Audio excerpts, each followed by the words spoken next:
At my son's wedding, just as the guests were rising and the music began to swell, our family photographer stepped beside me with his camera still raised. Without looking at me, he whispered, "I need 90 seconds.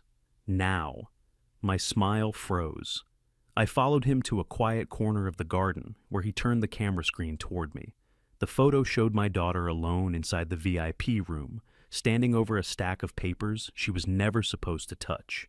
Then he handed me one loose page, and everything I thought I knew about that day began to fall apart. Thank you for being here with me today. Before we begin, I'd love to hear from you. Drop a quick comment and tell me, have you ever had to make an impossible choice to protect your family? Your perspective helps others feel less alone. Just a quick note, some details in this story are fictionalized for reflection. The message is what truly matters. I woke at 6 in the morning, 2 hours before my alarm, staring at the empty space where my wife should have been, knowing this was the last day I could pretend my daughter wasn't trying to destroy me.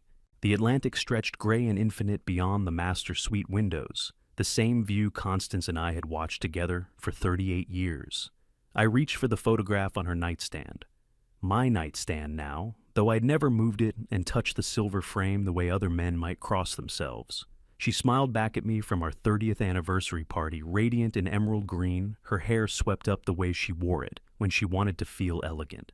That was 4 years ago, back when laughter came easily, and she could still breathe without thinking about it. When Hayes gets married, Vernon, but she'd said, that night champagne making her bold, that's when I'll know we did something right. 2 years gone, and I still turn to tell her things that happened during the day, still saved up stories for a listener who would never hear them. I set the frame down and opened the top drawer of the mahogany nightstand. Beneath her reading glasses, which I couldn't bring myself to move, and the bookmark still holding her place in a novel she'd never finish, sat the small leather notebook. 23 days of documentation. 23 days of watching my daughter maneuver pieces into position while pretending I didn't notice. I had known for 4 weeks. This morning I had decided to let it end. The notebook pages chronicled what a stranger might dismiss as coincidence. June 2nd. Celeste asking about the Cole Family Trust Amendment timeline. June 8th, Curtis Blanchard, our family attorney for 25 years, suddenly unreachable for a week. June 15th, Dr. Upshaw calling to confirm an appointment I'd never scheduled. Each entry in my own tight handwriting, each one a small betrayal, carefully recorded. I slid the notebook into the inner pocket of my vest where it would rest against my heart all day. Some men carry photographs. I was carrying evidence. The shower ran hot enough to hurt the way I'd learned to prefer it after Constance died. Physical sensation proving I was still present, still capable of feeling something. I dressed slowly, charcoal suit, ivory shirt, the platinum cufflinks Hayes had given me last Christmas engraved with Dad in his physician's precise handwriting. In the mirror, I looked like exactly what I was supposed to be today. Vernon Lockwood, 70 years old and 3 years into widowhood. Father of the groom, retired CEO, still standing straight. What the mirror didn't show was the man who'd spent 30 years watching people reveal themselves in the space between what they said and what they meant, who'd built a commercial real estate empire by knowing when someone was bluffing and when they'd already shown their hand. Celeste thought I didn't know. That was her first miscalculation. At 7:30, I found her in the estate foyer, a vision of filial devotion in a navy gown that probably cost more than most people's cars. She spotted me descending the stairs, and her face transformed pure daughterly warmth, the smile she'd inherited from Constance along with those devastating green eyes. Dad. She crossed the marble floor in 4 strides, reaching up to straighten my already straight collar. You look distinguished. Mom would have loved this. She would have loved seeing Hayes happy. I said, letting her fuss. Celeste produced a boutonniere from seemingly nowhere white rose exactly right and pinned it to my lapel with steady hands. CFO hands. 38 years old and already running the financial operations for a Fortune 500.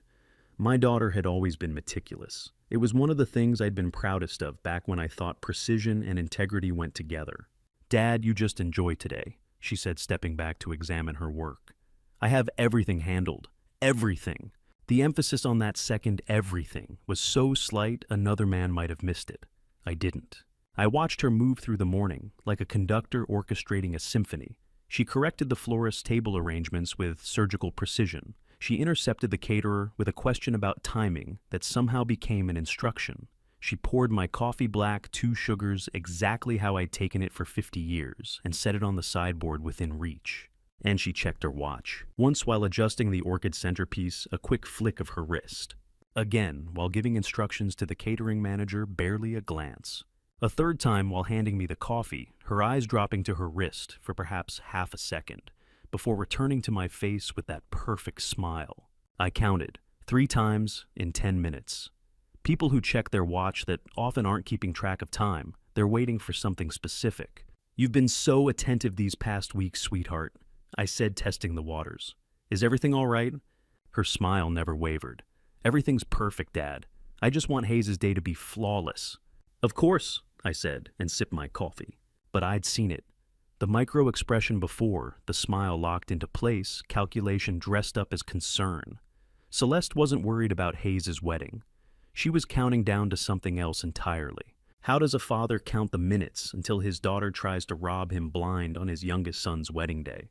The same way he spent 30 years counting votes before board meetings, reading body language across negotiating tables, knowing that the most dangerous opponent is the one who thinks you're not paying attention. In the reflection of the foyer's antique mirror, I caught Celeste checking her watch again. 4 times now. Her lips moved slightly, not speaking just the ghost of numbers. She was keeping a timeline in her head, something precise enough to require constant verification. I knew what she was counting toward. I'd known since I'd gotten my own copy of the documents she thought were secret, since I'd traced the offshore account she thought was hidden, since I'd watched Curtis Blanchard's body language crack during what should have been a routine trust review. Celeste was waiting for midnight. She just didn't know I had been counting too.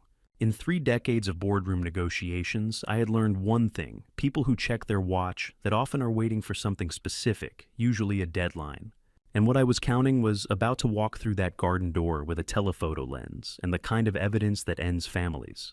I set down my coffee and smiled at my daughter. The smile I'd used in 100 acquisitions, the one that said I had no idea what was really happening. Shall we go see if your brothers are ready?" I asked. Celeste checked her watch one more time. "Absolutely, Dad," she said. "Let's make this a day to remember." I found the boys in the East Garden, where Constance used to cut roses every Sunday morning, and for one perfect moment I could pretend this was just a wedding day. Hayes stood among the white blooms in his tuxedo, 30 years old, and radiating the particular joy of a groom who had found exactly the right person. He'd met Leora during his residency. She was the hospital attorney who defended one of his patient care decisions. Constance would have adored her.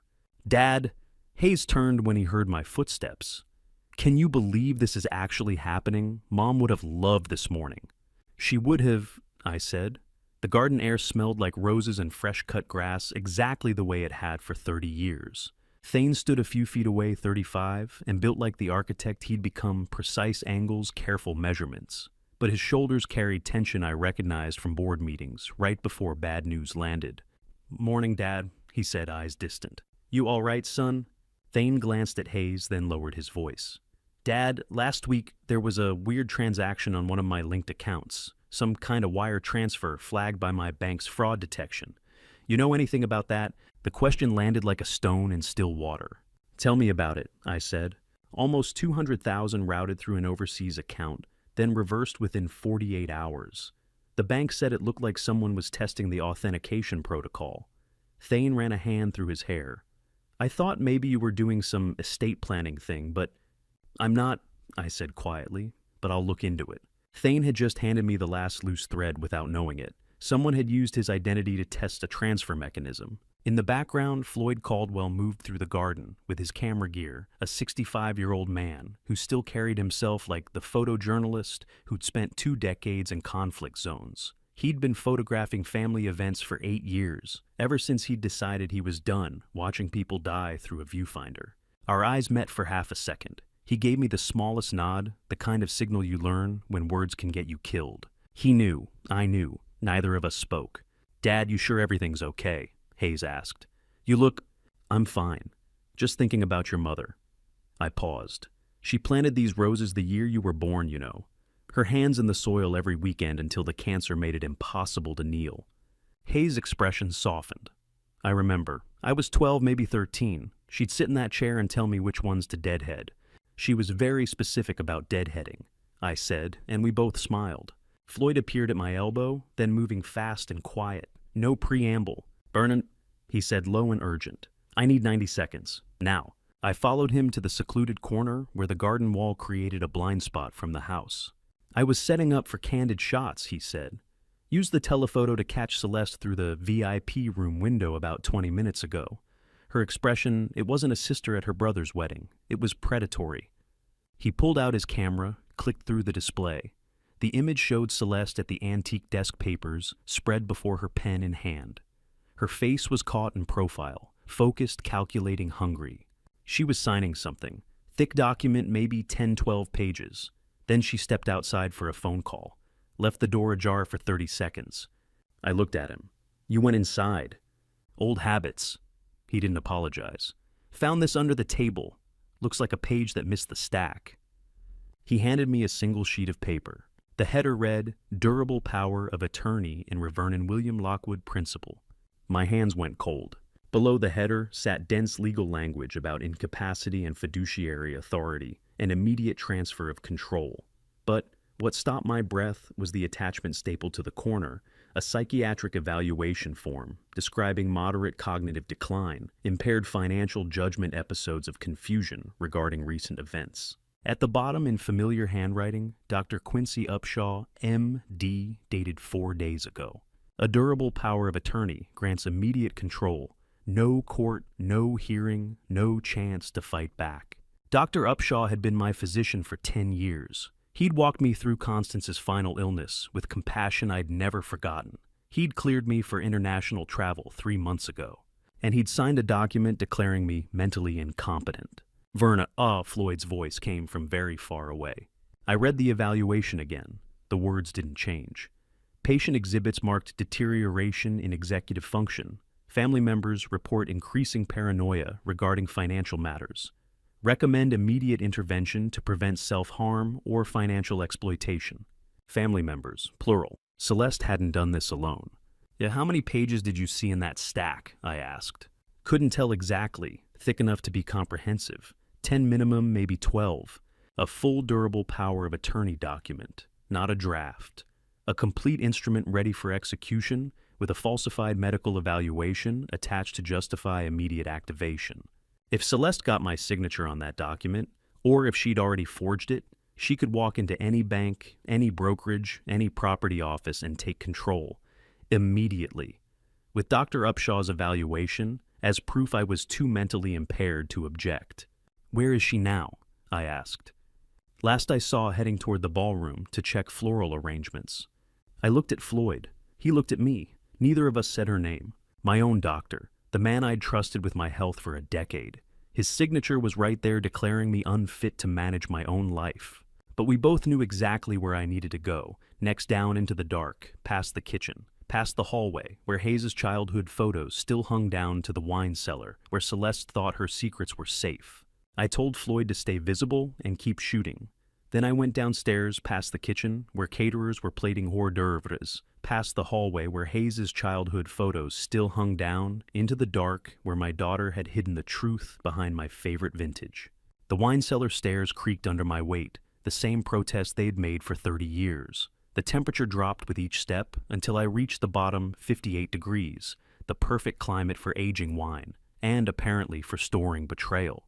The air smelled of oak barrels and old stone, familiar and foreign, all at once. Floyd had sent me an encrypted message 10 minutes ago, 3 words and a number, behind 87, center. The 1987 rack stood against the north wall. Bottles arranged in perfect rows, the way Constance had insisted they should be. That was the year we'd bought this place, the summer she was pregnant with Celeste. The summer we'd stood on the bluff, and she'd said, "Our children will grow up with the ocean."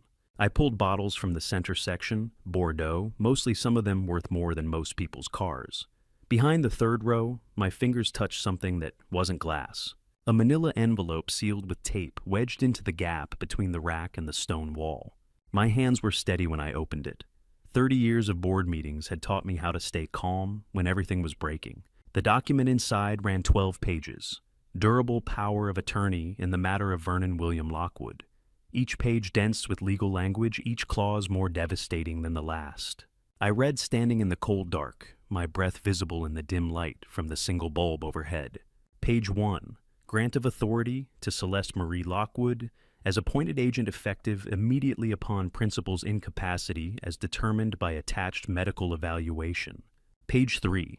Explicit authorization to liquidate all trust assets without prior notice or consent. Page 5. Authority to transfer equity holdings in their entirety to designated offshore entities. Page 7. Power to assign, sell, or license all 12 pharmaceutical patents held by the Cole Family Trust. Page 12.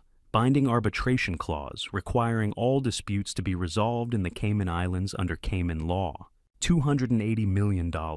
12 patents that generated $40 million in annual licensing revenue. The New York commercial properties.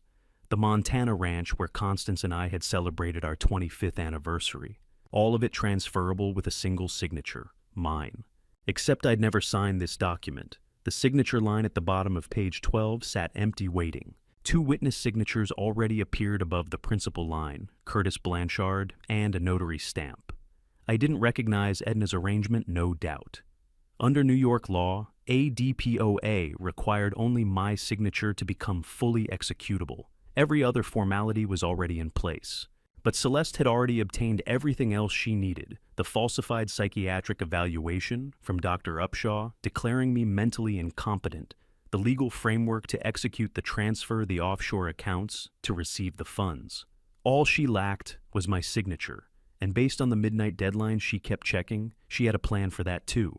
1987, the summer, Constance was pregnant with Celeste, the summer we stood on this property for the first time, and she said, "Our children will grow up with the ocean." I folded the document carefully and slid it back into the envelope. Then I pulled out my phone. Dr. Quincy Upshaw answered on the first ring. His voice sounded like he'd aged a decade since our last appointment. "Vernon." "Quincy," I said quietly. "I got your email. I needed to hear your voice before I acted on it." Silence on the line. Then a sound that might have been a sob or might have been a cough. "I'm sorry," he said. "God, Vernon, I'm so sorry." "Tell me what happened." He took a shaking breath. 6 weeks ago. She came to my office after hours, walked right past my receptionist like she owned the place. She had $80,000 in cash in a briefcase and a file folder with documentation of a prescription error I made in 2019. Patient recovered fine, no harm done, but I'd transposed 2 dosages in the electronic system. A mistake, just a mistake. She threatened to report it. She said she'd file a malpractice complaint contact, the patient's family leak it to the medical board and the press. She said I'd lose everything I'd spent 40 years building. His voice cracked. And then she showed me the psychiatric evaluation form and said all I had to do was sign it. Just one signature, just confirm what her observations had already documented. "You signed it." I signed it. He was crying now, not hiding it. I took the money and signed the form, and I've been sick about it every day since. I couldn't sleep. I couldn't look at myself. 2 days ago, I sent you everything the encrypted email, with the audio recordings of her threats, the photos of the cash, my own confession. "I got it," I said. "And this morning?" "This morning I called the New York State Medical Board and self-reported the whole thing. My license is suspended pending investigation. I'll almost certainly lose it permanently." He paused. "But I'm prepared to testify. I'll give you everything depositions, court testimony, whatever you need. She threatened me into signing that evaluation, and I have proof." Dr. Quincy Upshaw would lose his license. He knew it, accepted it, and chose to testify anyway. "Quincy, stay by your phone," I said. "I may need you on a call with the DA's office before tonight." "Whatever you need," he said. "Vernon, I know this doesn't fix what I did, but it's a start," I said and ended the call. I stood in the wine cellar holding the DPOA and listening to the muffled sounds of wedding preparations 2 floors above. Somewhere up there, Hayes was probably adjusting his tie. Leora was probably laughing at something her bridesmaids said. Celeste was probably checking her watch again, counting down to midnight. And I was standing in the cold dark with a 12-page document that proved my daughter had spent 6 weeks building the infrastructure to steal everything I'd spent 30 years creating. Sometimes the people who help you most are the ones paying the highest price for their own mistakes. I filed that thought away and climbed back upstairs. Because if Celeste had blackmailed the family doctor, she'd need someone with access to move money, and Thane's name kept echoing in my head like a warning bell. I came back upstairs through the service entrance, past the florists and catering staff, who saw nothing unusual in an old man carrying a glass of water to his study. That was the advantage of being underestimated. The first floor study looked exactly as I'd left it at 5:30 that morning, laptop closed on the mahogany desk, Constance's reading chair by the window, the frame photograph of all three kids at Hayes' medical school graduation. Normal, peaceful, a lie. I opened the laptop and pulled up my private banking portal. The one Celeste didn't know existed, the one I'd set up 3 years ago, when I started teaching myself digital forensics because I was tired of paying consultants to explain what my own money was doing. The $80,000 payment to Dr. Upshaw had originated from an account I recognized immediately. Thane Lockwood Architecture, LLC. Corporate operating account, established 2019 when Thane opened his firm. My son's name, my son's business, my son's signature on a fraudulent payment to blackmail our family doctor. Except Thane had mentioned the strange transaction this morning in the garden, confused, concerned, completely unaware, which meant someone else had accessed his account. I dug deeper. The wire authorization showed dual signature approval, one from Thane's business manager, one from an account holder listed as V. Lockwood Family Trust Oversight.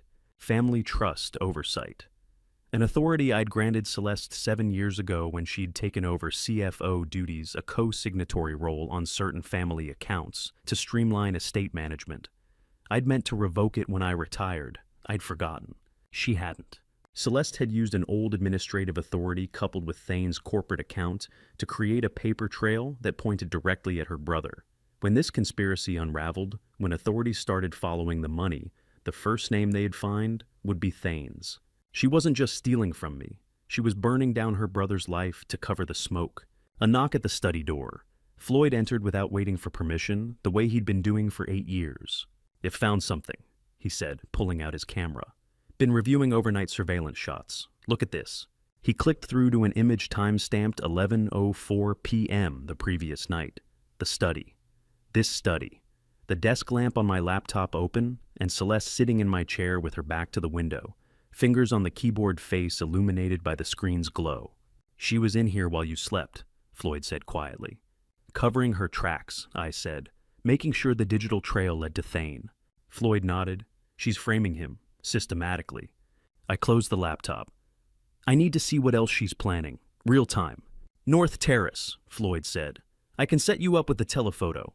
VIP room has a clear sightline from there." 5 minutes later, I stood on the North Terrace with Floyd's camera mounted on a tripod, the telephoto lens dialed to maximum magnification. Floyd handed me his iPad already running a lip-reading application he'd used in conflict zones when audio surveillance wasn't possible.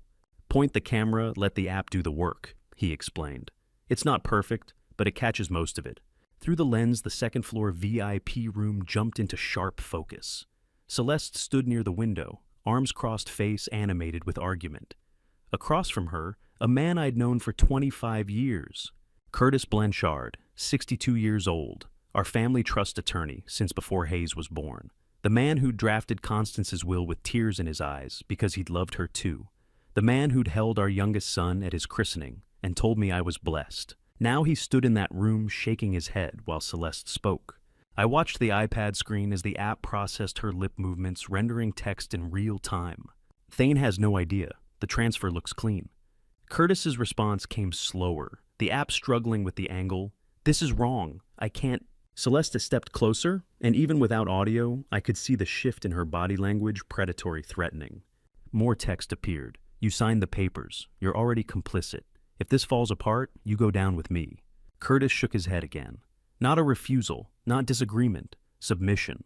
How do you hold a man accountable when you can see with your own eyes that he's drowning?" "He doesn't want to be there," Floyd said, watching over my shoulder. "No," I agreed. "He doesn't." Curtis pointed toward the door, a gesture that looked like dismissal, but read as desperation. Celeste said something else the app couldn't catch, then walked out, leaving Curtis alone in the frame. For perhaps 10 seconds he stood motionless. Then he sat down heavily in the chair by the window and put his head in his hands. "That's not conspiracy," Floyd said. "That's coercion, which means he can be turned." I thought about Curtis Blanchard's history with our family. He'd managed Constance's estate with meticulous care. He'd advised me on every major trust decision for 2 decades. He'd sent flowers on the anniversary of her death last year with a handwritten note that said, "Still miss her." Whatever Celeste had on him, whatever leverage she was using, Curtis Blanchard was not in that room by choice. "What's his weak spot?" Floyd asked. "I don't know yet," I said, "but I will." Through the telephoto lens, I watched Curtis stand up, straighten his tie, and walk toward the door with the posture of a man heading to his own execution. Whatever Celeste had threatened him with, it was powerful enough to make a man with 25 years of ethical practice sign documents he knew were fraudulent. But coercion has a breaking point. Everyone does. You just have to find the right pressure. Curtis Blanchard had drafted Constance's will. He'd been at our wedding. He'd held Hayes at his christening. And now he was in that room doing something he clearly did not want to do. That made him useful. But if Curtis was being forced, I needed to know exactly what leverage Celeste held over him before I could make him choose me instead. And I needed to clear Thane's name before my son became collateral damage in his sister's war. I handed the camera back to Floyd. "Find out everything you can about Curtis Blanchard's life in the last 6 months. Financial troubles, professional complaints, personal scandals, anything Celeste could use." "Already on it," Floyd said. I looked back through the window. The VIP room sat empty now, but the ghost of that conversation hung in the air like smoke. Celeste had made a mistake. She'd assumed Curtis would stay broken. She'd assumed I wouldn't see him breaking. She was wrong on both counts. Floyd brought Thane to my study at 10:30, and my son walked in wearing his groomsman's tie loose at the collar, looking like a man who hadn't slept enough and was trying not to show it. "Dad." His eyes moved from me to Floyd, standing just inside the door. "Floyd said you needed to see me. Is everything okay?" I closed the study door and turned the lock. The sound of the bolt sliding home made Thane's shoulders tense. "Sit," I said, gesturing to the chair across from my desk. He sat. Floyd positioned himself by the door, arms crossed silent. I turned my laptop screen toward Thane and pulled up the wire transfer record I'd been studying for the past 40 minutes. "This transaction happened from your corporate account 4 days ago," I said. $80,000 to an account registered to Dr. Quincy Upshaw. Look at it." Thane leaned forward, eyes scanning the screen. His expression shifted from confusion to focus as he read the details: sender account, routing numbers, authorization codes. "I don't..." He stopped, pulled out his phone, opened his banking app. His thumbs moved fast, navigating to his architecture firm's corporate account. He scrolled through the transaction history once, then again, then a third time. "It's not here," he said quietly. "My account shows nothing. The balance is correct, no irregular transfers, nothing flagged." "Because she used back-end corporate authorization," I said. "The kind you don't see unless you're looking at the bank's server logs, not your app interface." Thane's face went deathly pale. Then, as understanding hit a deep crimson, flooded his neck and cheeks. His fists clenched on the armrests. "She used my name," he said, voice tight and controlled. "She's setting me up to take the fall for this." "Yes." "How much of this did you know?" "It's 4 weeks," I said. "I've known something was wrong for 4 weeks. I've had proof for about 3 hours." Thane's jaw worked. I watched him process the information, watched the architect's mind that had designed buildings across 3 continents, calculate angles and load-bearing points in a completely different kind of structure. "Why didn't you tell me sooner?" "Because I needed to know how deep it went before I brought anyone else in," I said, "and because I needed to give her the chance to stop." "She's not going to stop." "No," I agreed. "She's not." Thane stood up, paced to the window, back to the desk. His hands opened and closed, the physical manifestation of rage looking for direction. I stood and placed a hand on his shoulder. He stopped moving. "I need your help," I said quietly. "Not your anger, not yet. Can you give me that?" Thane had been 8 years old the day I taught him that anger without direction is just noise. 27 years later, he still remembered. He stared at me for a long second. Then he nodded once, sharp and controlled. "What do you need?" I gestured back to the chair. He sat. I sat across from him. "First, I need you to access your corporate system's administrative logs. Not the banking app, the actual server access records. I need documentation of every unauthorized login in the past 8 weeks. Timestamps, IP, addresses, everything." "I can do that," Thane said. "My IT manager can pull those within an hour." "Do it yourself," I said. "Don't involve anyone else yet. Can you access the back end directly?" Yes, I have root credentials. Good. Second, I need you to gain control of the ballroom's multimedia presentation system. The projector audio, everything. I assume Celeste has the vendor's contact information. Ich besees en Amorix, mijn lister. She's been coordinating with the AV company all week, Thane confirmed. I can call them, say there's been a change in the presentation schedule. They'll give me admin access. I'm listed as secondary contact on the contract. Call them before noon, I said. Tell them the estate owner has authorized a schedule change. I'll send written confirmation to their contact email right now. I typed 3 lines on my phone, property owner authorization, my signature, my direct number for verification, and sent it before Thane finished dialing. Thane pulled out his phone, made a note. His hands were steady now, the rage channeled into something useful. Anything else? Yes. When you pull those corporate access logs, I need you to trace every financial transaction that touched your account in the past 60 days. Not just the Upshaw payment, everything. If Celeste used your credentials once, she may have used them multiple times. That looking for a pattern, Thane said. Exactly. He nodded. What are you not telling me? I hesitated. This isn't just about stealing money. She's framed you as the financial architect of the entire conspiracy. If this falls apart before I can document her involvement, the evidence trail leads directly to your name on multiple fronts. This is what Celeste had calculated on, that I would protect one child by sacrificing the other. Thane absorbed this without visible reaction. How bad? Bad enough that you'd need a very good attorney and probably lose your professional license while the investigation played out. And Hayes doesn't know, I said. And he won't, not today. Not on his wedding day unless it becomes absolutely unavoidable. Thane looked at Floyd, then back at me. You have a plan. I'm building one, I said, piece by piece. When do we move? Tonight, after the ceremony during the reception. Celeste is working toward a midnight deadline. I intend to make sure she never reaches it. Thane stood. I'll have the logs within 2 hours. Multimedia control by noon. Is there anything else? I looked at my son, 35 years old, carrying the weight of his sister's betrayal with the same precision he'd carry structural calculations for a 50-story building. No questions about what happens after tonight, I asked. You'll tell me when I need to know? Thane said. Right now you need data and access. I can provide both. He didn't ask me how long I'd known. He didn't ask me why I hadn't told him sooner. He just said, what do you need? That's the thing about Thane, he's always been the steady one. I just never told him often enough. Floyd unlocked the door. Thane walked out without looking back, already pulling up his phone to start the work. I sat down at my desk and pulled the small leather notebook from my vest pocket. 23 days of documentation, 23 days of watching my daughter build a conspiracy. But underneath the notebook, pressed against my heart since 6 this morning, was the envelope I'd been avoiding. Constance's handwriting on the outside, open when you know what you have to do. I'd known since the wine cellar. I'd known since Dr. Upshaw's confession. I'd known since I saw Thane's name on that wire transfer. And what I needed next was to understand exactly how deep this conspiracy ran, which meant I needed to open the one envelope I'd been carrying over my heart since this morning. The 3 of us convened in my study at 10:45, the door locked and wedding preparations continuing outside our crisis. Inside, we were building a different kind of architecture entirely. Thane spread his laptop across the desk alongside Floyd's camera and my own documentation. The room felt smaller with purpose filling it. Corporate server access logs, Thane said, pulling up a spreadsheet. I pulled everything from the past 90 days. Look at this pattern. He turned the screen toward me.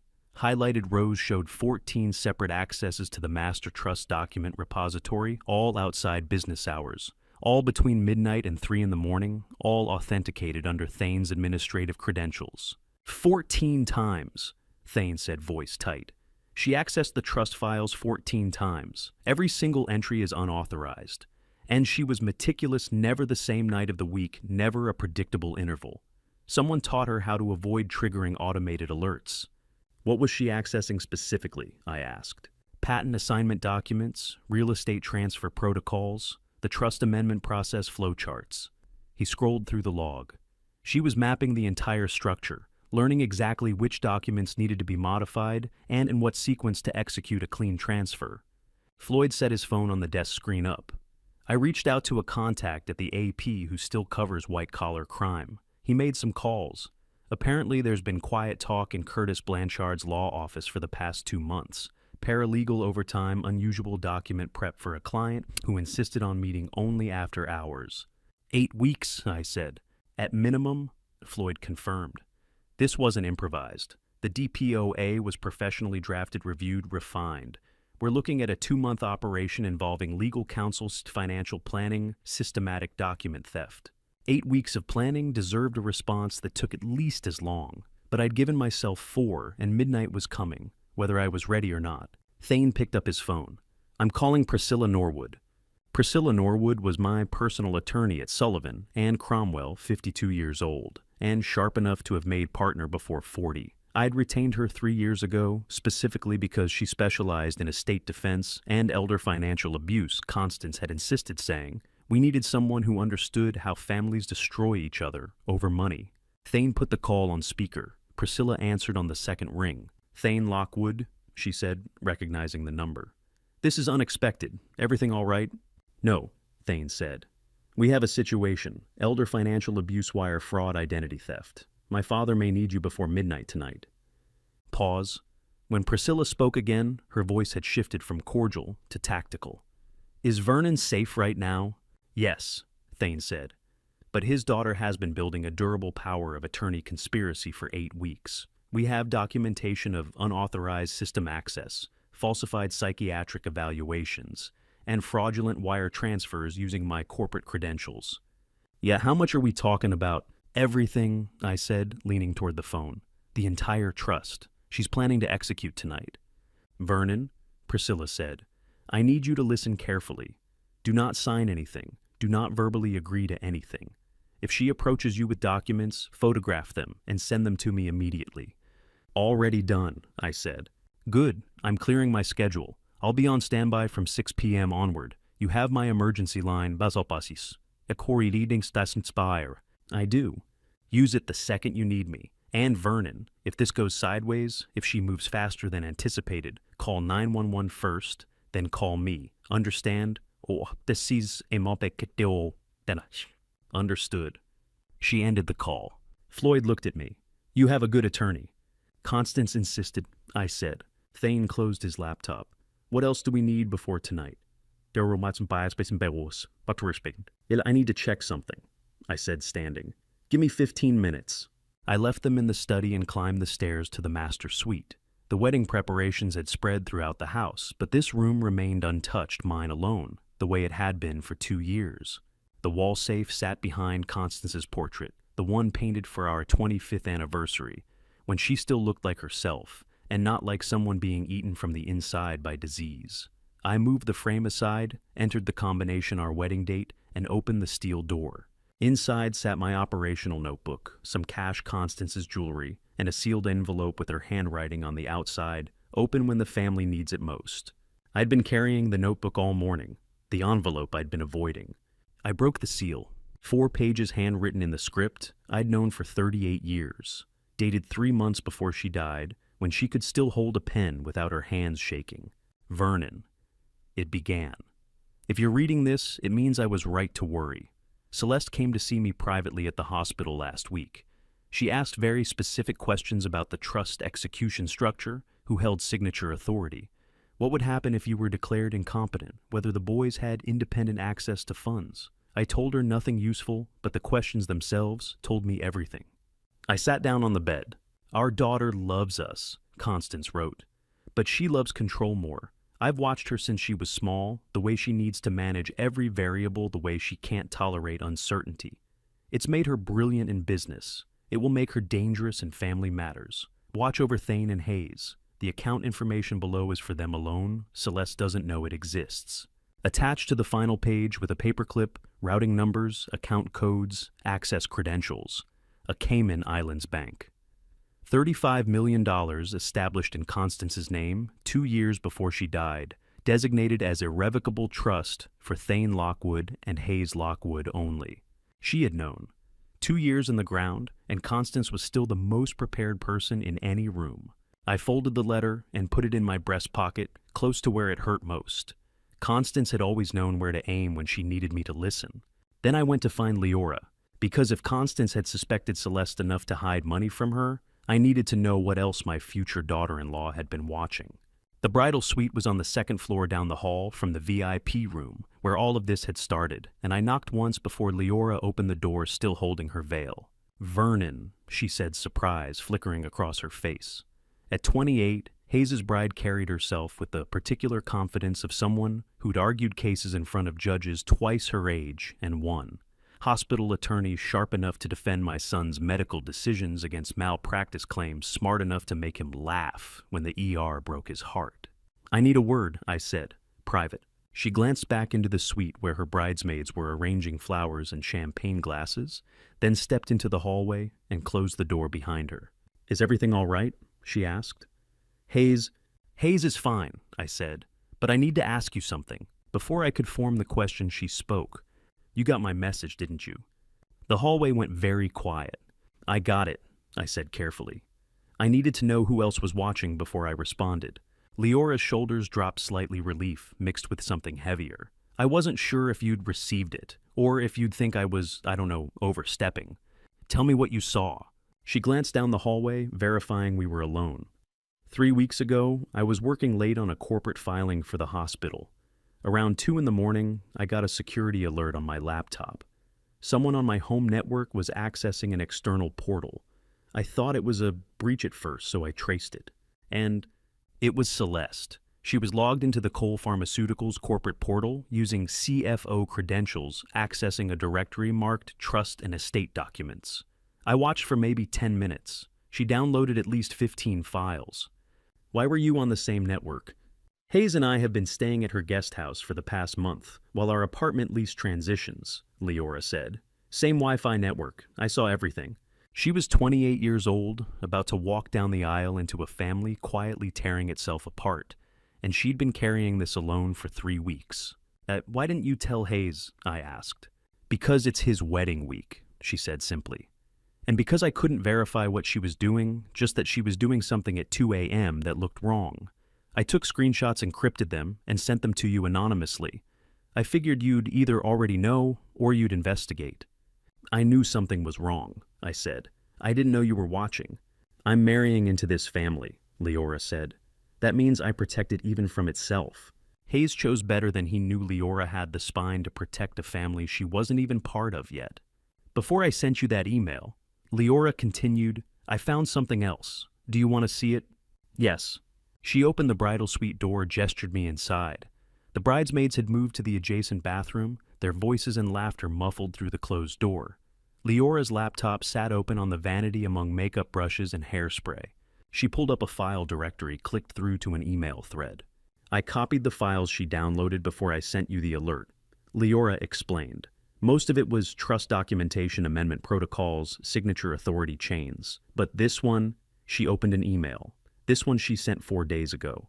The header read, "To Al Rashid, Capital Partners, Dubai, from Celeste Lockwood, subject re-patent acquisition opportunity." I read the body text once, then again. "Power of attorney documentation, expected execution by Monday morning Eastern Standard Time. 12 pharmaceutical patents available for immediate acquisition at 40% below current market valuation. Confidential transaction offshore settlement preferred. Please respond by Sunday evening to confirm interest and proposed terms." Attached a spreadsheet listing every patent my father had filed, every compound I'd spent 30 years developing, and licensing every piece of intellectual property that generated $40 million in annual revenue, each one priced for liquidation. "She's not just stealing the money," I said quietly. "No," Leora agreed.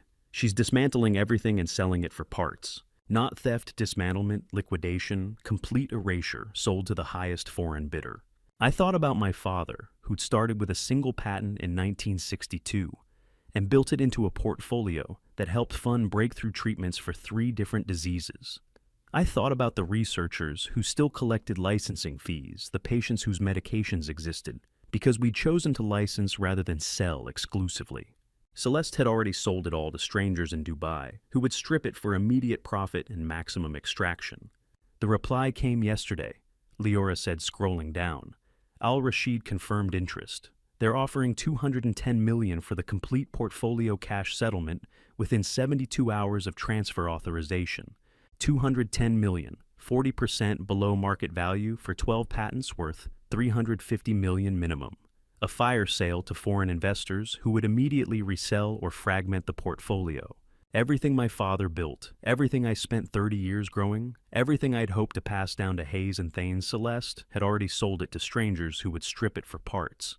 Thank you for showing me this, I said. Leora closed the laptop. I'm sorry I didn't come to you directly 3 weeks ago. You did exactly right, I said. The encrypted message gave me time to verify, without tipping her off. If you'd confronted me openly, she might have seen it. What are you going to do?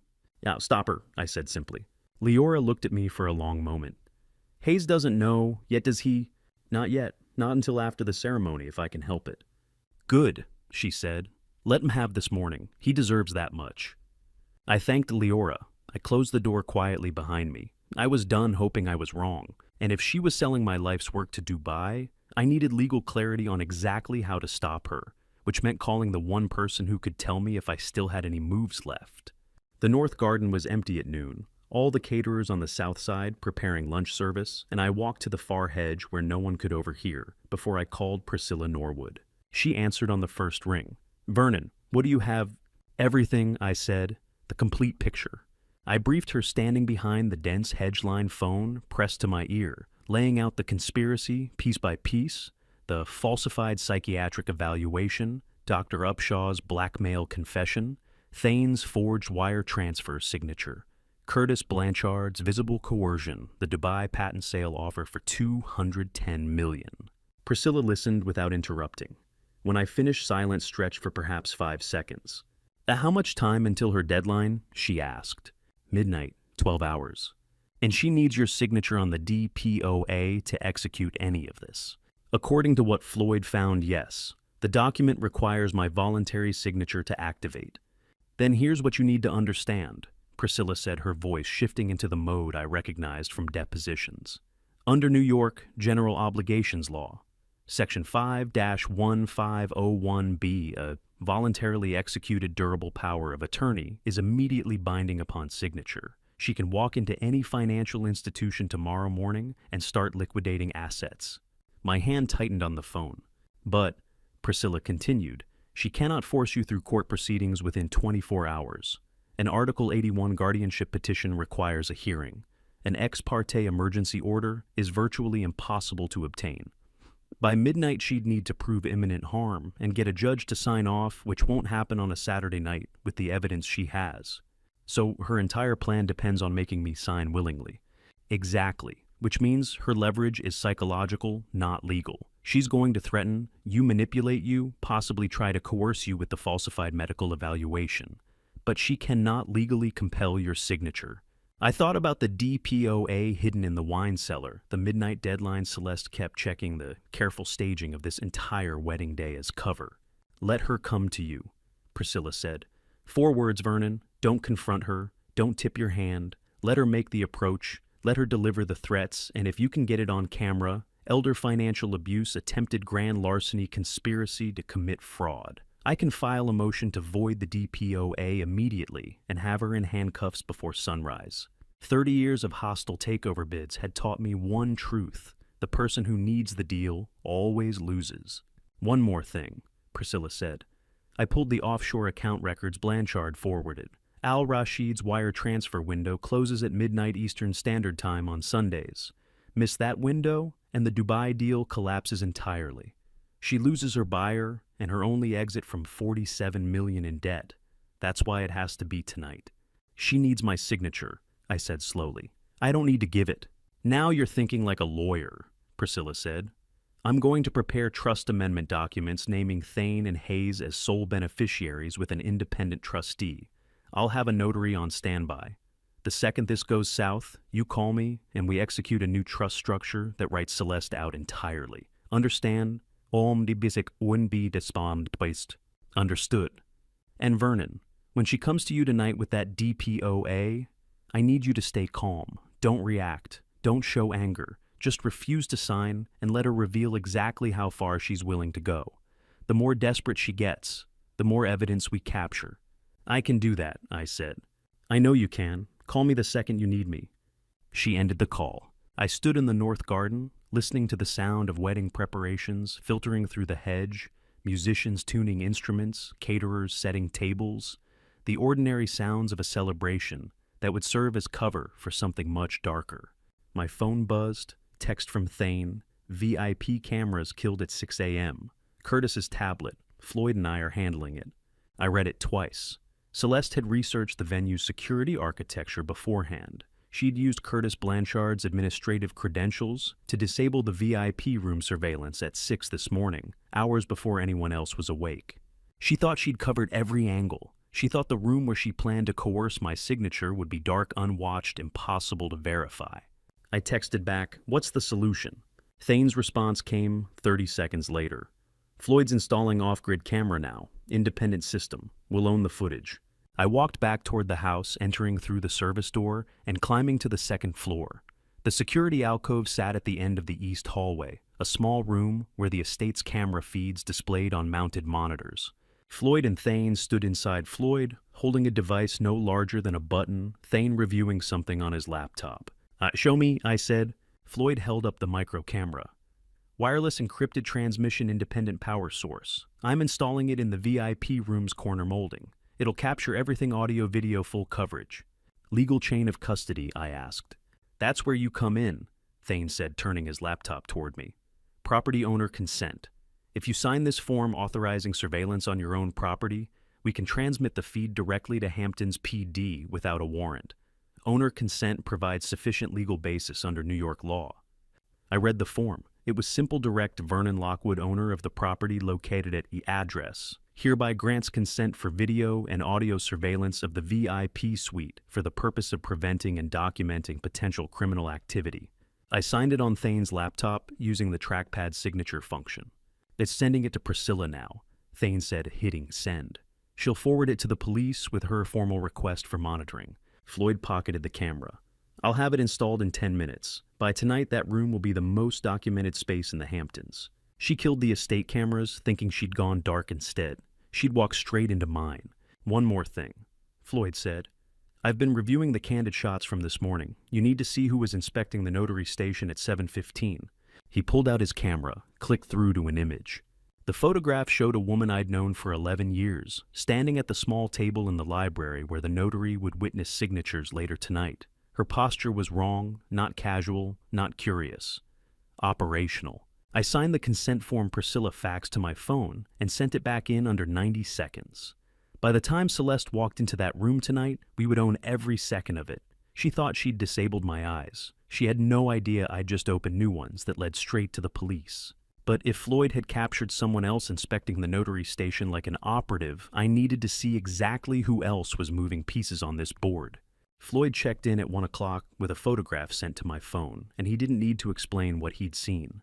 The picture explained itself. The image showed the outdoor terrace where the reception would be held later tonight, specifically the small table being set up for the marriage license notary. A woman stood beside it, 58 years old, with silver hair pulled back in the kind of severe bun that says efficiency over aesthetics. Edna Blanchard, Curtis's wife. The woman I'd known for 11 years, who'd sat at my Thanksgiving table and cried at Constance's funeral.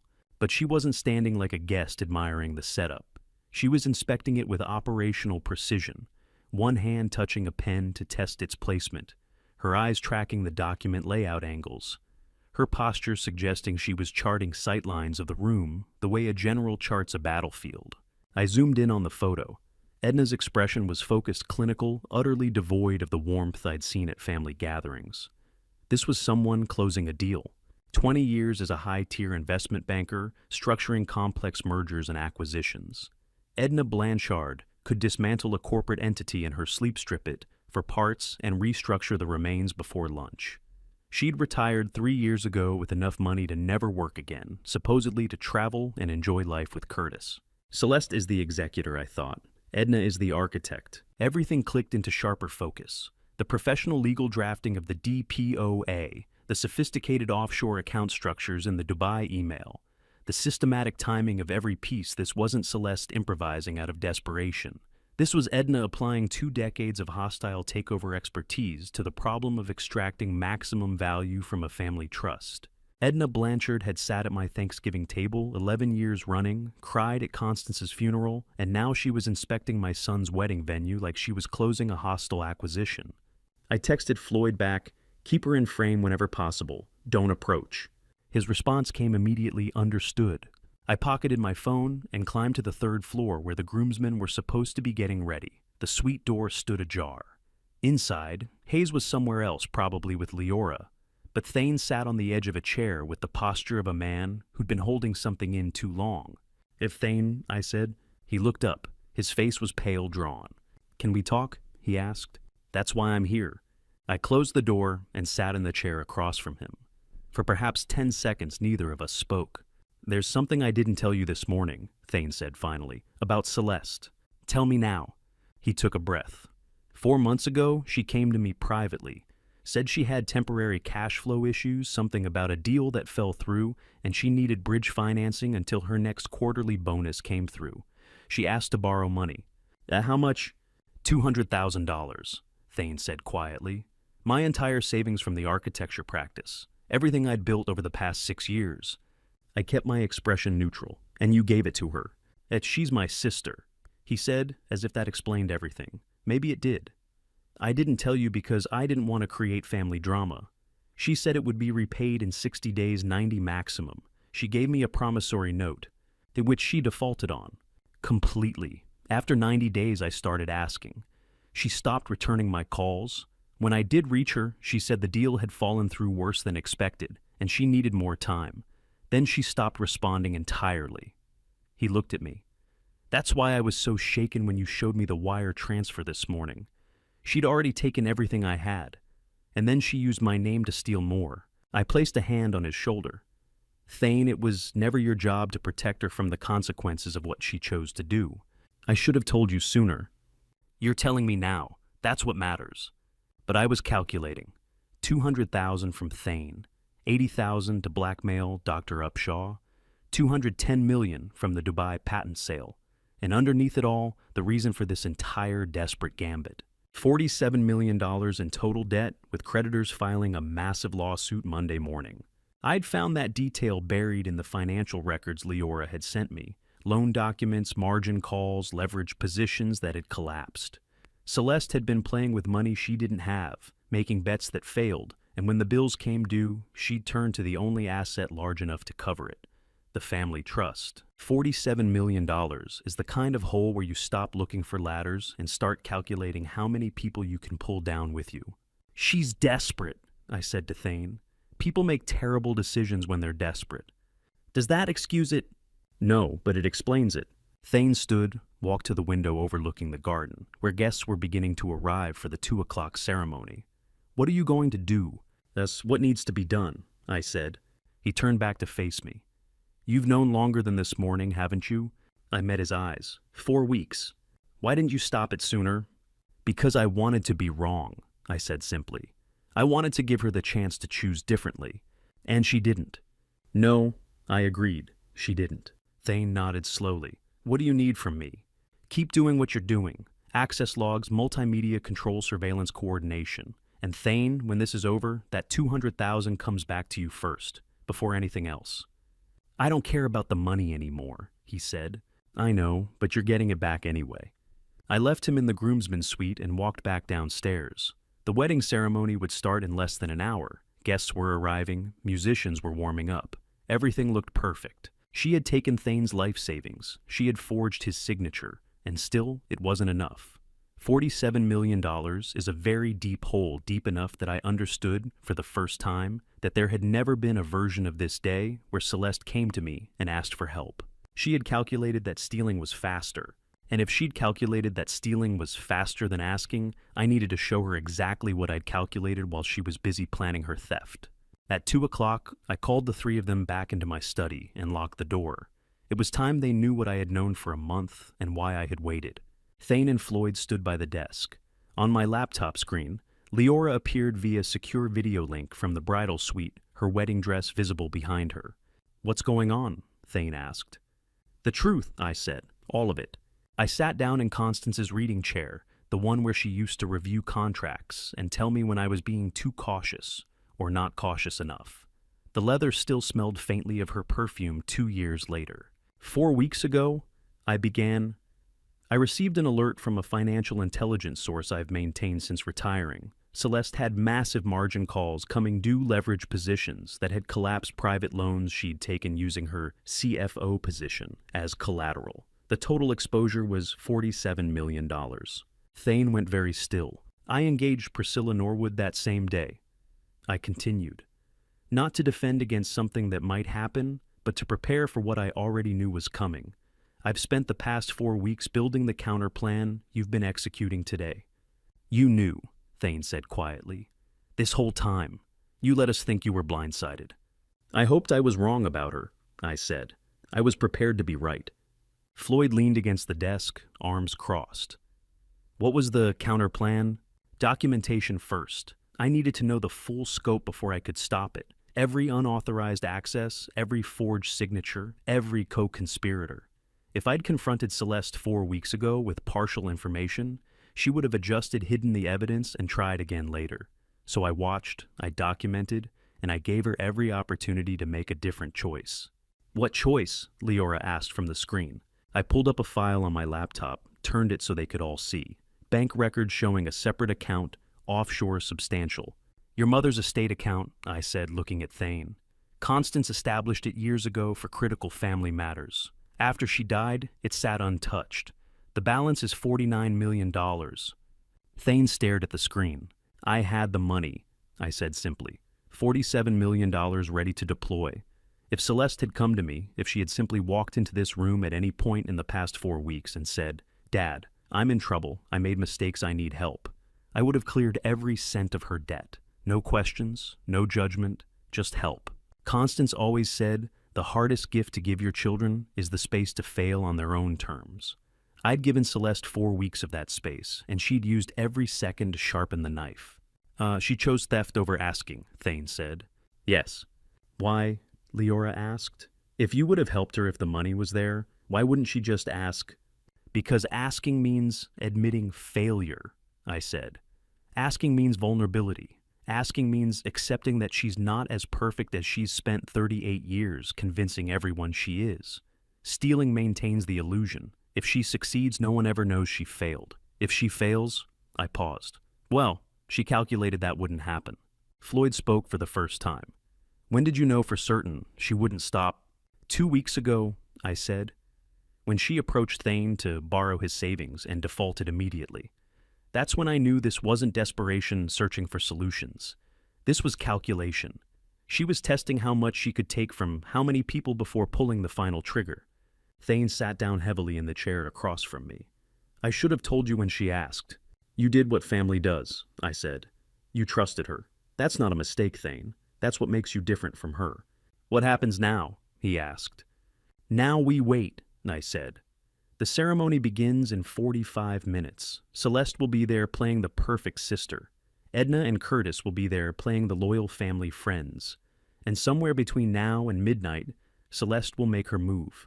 She'll try to coerce my signature on that DPOA, probably using the falsified psychiatric evaluation as leverage. And when she does, Leora asked, Floyd's camera will capture every word. Priscilla will be standing by with the trust amendment documents, and I will give Celeste one final chance to choose differently. If she refuses, I stopped. Then the choice is made. The study clock chimed 2:15. 45 minutes until Hayes said his vows, and I still didn't know if his sister would be in handcuffs or at the altar when he did. Does Hayes know any of this? Leora asked. No, I said, and he won't unless it becomes unavoidable. Today is his wedding day. He deserves that much. He deserves to know his sister is trying to destroy his family, Thane said. He'll know, I said quietly. By midnight everyone will know, but not before he says his vows. Not before he has this one moment that's supposed to be perfect. Leora nodded on the screen. I'll keep him focused on the ceremony. He won't notice anything's wrong. Thank you, I said. Thane stood. What do you need from us in the next 45 minutes? Stay visible. Act normal. Thane, you're a groomsman, be with Hayes. Floyd covered the ceremony like it's the only thing that matters today. Leora be the bride Hayes chose, and all of you. I looked at each of them in turn. Remember that whatever happens tonight, we gave her every chance.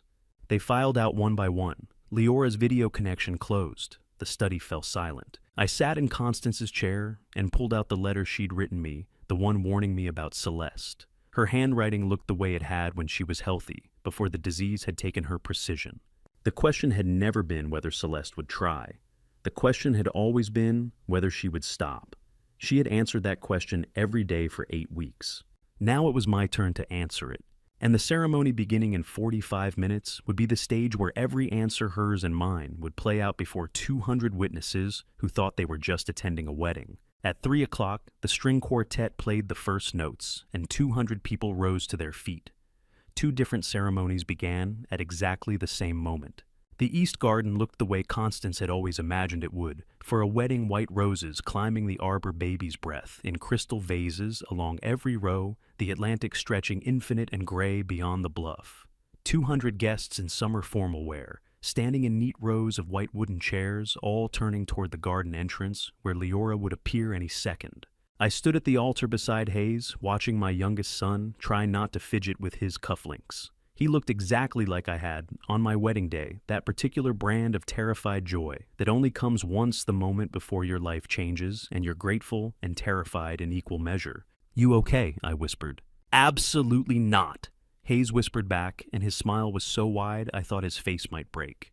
Thane stood on Hayes's other side as best a man solid and calm. Floyd moved through the crowd, with his camera capturing candid moments, guests, smiling, children, fidgeting the ocean wind, catching someone's hat. The music shifted. Everyone turned. Leora appeared at the garden entrance in a dress that caught the afternoon light, her father beside her, and Hayes made a sound that was half laugh, half sob. I put a hand on his shoulder and felt him steady. She walked down the aisle between the rows of white chairs, and I watched 200 people see exactly what Hayes had seen. 6 months ago, someone brilliant and kind and strong enough to love a man who brought emergency room trauma home every night. Constance would have loved this moment, the Atlantic behind them, white roses everywhere, Hayes looking terrified and joyful, in equal measure the way only grooms do. But from my vantage point at the altar, I could also see the front row. Celeste sat 3 seats from the aisle, wearing a navy dress that probably cost more than the flowers. Her smile was perfect big sister, radiating joy, exactly the expression 200 guests would expect. But her eyes moved. Quick glances to the right, toward Curtis Blanchard, who sat 2 seats over. Curtis kept his gaze locked on his shoes. His hands gripped his knees, white-knuckled, the posture of a man forcing himself to stay in his chair. Beside Curtis, Edna Blanchard sat with perfect posture, hands folded primly in her lap, but her right index finger tapped against her left hand. 1, 2, 3, 4. A subtle rhythm that looked like nervousness, but read like calculation. Counting down minutes, counting down hours. The officiant began. "Dearly beloved, we are gathered here today." 2 conflicting layers of reality occupied the exact same sacred space. In one layer, a family celebrated love. Hayes and Leora exchanging vows they meant, with every fiber, guests dabbing tears the ocean, providing the perfect backdrop. In the other layer, a conspiracy executed its final movements toward a midnight deadline, Celeste monitoring her co-conspirators. Curtis fighting visible panic. Edna counting down the hours until they would corner me in the VIP room and demand my signature on forged documents. "I, Hayes, take you, Leora, to be my wife," my son said, his voice clear and strong, despite the tears streaming down his face. 2 rows away, Celeste's smile never faltered, but her eyes flicked to her watch. Quick, practiced, checking the time. 5 hours to midnight. "I promise to love you." Leora said, her hands holding Hayes's, "to stand beside you, to build a life with you from this day forward." I felt my throat tighten. This was real. This was genuine. Hayes had found someone who would protect him the way Constance had protected me, someone who would send encrypted warnings to his father when she discovered his sister logging into trust files at 2 in the morning. The officiant smiled. "By the power vested in me by the state of New York, I now pronounce you husband and wife. You may kiss the bride." Hayes kissed Leora like they were the only 2 people in the world, and 200 guests erupted in applause and cheers. Floyd's camera shutter clicked rapid fire. Thane clapped Hayes on the shoulder, grinning. I applauded with everyone else watching my son and his new wife turn to face the crowd, both of them beaming. Celeste stood with the rest of the guests clapping, smiling, throwing rice, as Hayes and Leora walked back down the aisle. She looked like the perfect sister, the perfect family member, the perfect wedding guest. But when Hayes and Leora passed her row, Celeste's hand dropped to her side and her fingers found her watch again. Another quick check, another calculation. Edna leaned toward Curtis, whispered something. Curtis's face went a shade paler.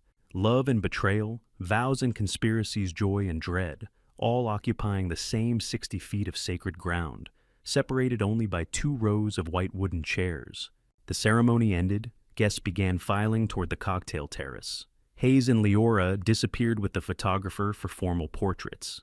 Thane caught my eye across the crowd, gave me the smallest nod. Everything was proceeding exactly as planned. Both ceremonies, the wedding and the counter-operation, moving forward in perfect parallel. I stood at the altar for a moment after the crowd dispersed, looking at the empty chairs and scattered rose petals. The string quartet had shifted to cocktail music. Waiters appeared with champagne trays. Laughter and conversation filled the air. Normal, beautiful, exactly what a wedding should be. Except, I'd watched Celeste check her watch 4 times during the 30-minute ceremony. I'd watched Curtis grip his knees so hard, I thought he might break his own fingers. I'd watched Edna count down the hours with her index finger, like she was conducting a symphony only she could hear. Hayes said, "I do," with a smile I will carry to my grave. 2 rows back, his sister was counting down the hours, and I was standing between them, holding both truths at the same time. But the ceremony was just the opening act. Cocktail hour was where Celeste would start moving the final pieces into position, and I needed to capture every word. The reception moved to the cocktail terrace at 4:30, and I positioned myself near the bar, close enough to the east corner to watch what I needed to watch, far enough away to look like I was simply enjoying the evening air. Guests mingled with champagne glasses and hors d'oeuvres. Hayes and Leora made their rounds greeting family and friends with the particular glow that newlyweds carry. Floyd moved through the crowd, with his camera capturing moments that looked spontaneous, but were anything but. I watched Thane drift toward the terrace's edge, where Celeste stood with Edna, both of them surveying the crowd like generals assessing a battlefield.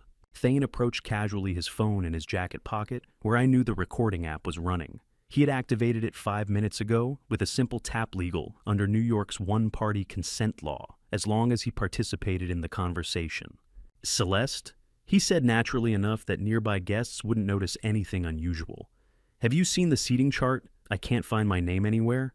Celeste turned smile automatic. "It's on the board by the entrance. You're at table 4 with the cousins." "Thanks," Thane said, then pretended to adjust his tie while staying within conversational range. Celeste turned back to Edna, voice dropping to a whisper that carried just far enough. "Curtis needs to stop shaking. It's one signature." Edna's response was quieter, controlled. "Make sure the notary is in position by 8. 8 o'clock. She'd just told us exactly when she planned to strike, and she had no idea we'd captured every syllable." Thane's phone buzzed an alert I'd sent him via our secure app, giving him the excuse to step away naturally. He glanced at the screen, frowned slightly as if reading bad news, and moved toward the garden. I watched him disappear around the corner, knowing he was already transmitting the audio file to Priscilla. 4 minutes later, my phone vibrated. Text from Priscilla. "Admissible. Clean recording, participant present, open space, no expectation of privacy. We have premeditation with specific timeline, 8 p.m. 3 hours until Celeste walked into the trap she didn't know I'd set." I sipped my scotch and watched Curtis Blanchard standing alone near the library door, holding an untouched glass and looking like a man waiting for sentencing. At 5:15, I walked over to him. "Curtis," I said quietly. "A word." He flinched like I'd struck him. "Vernon?" "Inside," I said, gesturing to the library door. He followed me into the first-floor library, the room where Constance used to read to the boys when they were small. I closed the door and turned the lock. Curtis stood in the center of the room, still holding his untouched scotch. His hands shook. I pulled 3 printouts from my jacket pocket and laid them on the mahogany desk. "It's your first document," I said. "Server log showing the command to disable the VIP room cameras at 6 this morning. Executed from your tablet using your administrative credentials." Curtis's face lost all color. "Second document. Transcript from lip-reading analysis of your conversation with Celeste in the VIP room yesterday. You were shaking your head, not agreeing, submitting. His hands started to tremble harder. Third document, New York Rules of Professional Conduct. Rule 8.4, Attorney Misconduct. I assume you're familiar. The glass slipped from Curtis's hand and hit the carpet without breaking scotch, soaking into the antique Persian rug Constance had bought in Istanbul. Curtis. I said, my voice dropping to the quiet register I'd used in boardroom negotiations when I needed someone to understand exactly how serious the situation was. I've known you 25 years. Tell me what she has on you. He stood silent for perhaps 10 seconds. Then he broke. 2009, he said, voice barely above a whisper. I took $85,000 from a deceased client's estate. The family never noticed. I needed it for... He stopped. It doesn't matter why, I took it. And Celeste found out. She was doing a summer internship at my firm, 22 years old, already sharper than half my partners. She found the discrepancy in the estate reconciliation records. Curtis sat down heavily in one of the reading chairs. She came to my office, closed the door, and told me she'd keep it quiet as a personal favor to the family. All I had to do was remember that she'd helped me when I needed help. Curtis had drafted Constance's will. Baptized Hayes sat at my table for 2 decades, and Celeste had owned him since she was 22 years old. She waited, I said. 10 years, until she needed someone with legal access, someone who couldn't say no. I should have reported myself then, Curtis said. I should have faced it. But I was 52 years old and I couldn't imagine losing everything I'd built. So I said thank you and pretended it never happened. I pulled out the desk chair and sat down across from him. Here's what happens next. Curtis, I said, you have 2 choices. He looked up at me, eyes red. Choice 1, I file a formal complaint with the New York State Bar tomorrow morning. I provide them with evidence of your misconduct, your involvement in this conspiracy, and your role in helping Celeste attempt to defraud me of $280 million. Your license is suspended immediately pending investigation. You likely face criminal charges for the embezzlement and the conspiracy. Your career ends in disgrace, and you spend the next several years in courtrooms instead of retirement. Curtis's breathing was shallow, rapid. That choice 2, I continued. You cooperate fully. You provide me with every document, every email, every piece of evidence related to this conspiracy. You tell me exactly what Edna's role has been, exactly how the DPOA was structured, and exactly what Celeste planned to do tonight. You self-report to the State Bar within 45 days and begin repayment of the embezzled funds. I don't file the formal complaint, but I also don't protect you. You face the consequences on your own terms with whatever dignity you can salvage. I gave him 2 options. One ended his career in disgrace. The other gave him a chance to end it on his own terms with some of his dignity left intact. It was more than he deserved. It was less than he hoped for. He took it. What do you need? Curtis asked quietly. And what Curtis was about to give me in exchange would dismantle Celeste's legal architecture from the inside, because the man who drafted the trap knows exactly where all the structural weaknesses are. Curtis sat with that untouched scotch for a long moment after I finished laying out his options. Then he set it down, straightened his tie, and told me what he was willing to do. I need 45 days, he said, voice steadier than it had been since he walked into this room, to self-report to the State Bar, to repay every cent of that $85,000 with 15 years of accumulated interest, before you file anything formal. I looked at him across the mahogany desk. You have it, but Curtis, this is your only chance. No second offers, no renegotiation. You cooperate fully, or the deal is void. I understand. Everything I said, every document, every email, every detail of how Celeste and Edna structured this conspiracy. If I find out you held anything back, you won't, Curtis interrupted. Vernon, I'm done. I've been carrying this for 10 years, and I'm done. Whatever happens to my career, at least it'll be on my terms instead of hers. Curtis Blanchard would lose his career, his reputation, everything he'd built, and he chose to lose it on his own terms rather than hers. He pulled out his phone and opened his email app. I'll forward everything to your attorney right now. Complete set of DPOA files, all 12 pages with every revision Edna made over the past 8 weeks. Email correspondence between me, Celeste, and Edna, spanning the entire conspiracy timeline. And he paused, scrolling through his contacts. Routing numbers for the offshore account. What offshore account? The one Edna opened to receive her payment if this succeeded, Curtis said quietly. Cayman Islands, 15% of the trust value. If Celeste had gotten control of the full amount, Edna would have received $42 million. $42 million. Not a favor between friends, not help for family. A calculated business transaction with a massive financial incentive. Edna drafted everything, Curtis continued. Every clause, every contingency, every structural element of the DPOA, Celeste just signed where Edna told her to sign. Your daughter is the executor. Edna is the architect. I pulled out my phone and called Priscilla. She answered immediately. Vernon? We have our cooperating witness, I said. Curtis Blanchard. He'll be on a call with your office at 6 o'clock. Everything you need, documents, emails, account numbers. Full cooperation. I'll have the plea agreement drafted within the hour, Priscilla said. Is he there now? Right here. Put him on. I handed Curtis my phone. He took it with hands that still shook slightly but held steady enough. This is Curtis Blanchard, he said. Yes, ma'am, I understand. 6 o'clock. I'll have everything ready. He handed the phone back. I ended the call. Thank you, Curtis said quietly. Don't thank me, I said. You're not getting away with anything. You're just getting the chance to face it honestly instead of being dragged through it in handcuffs.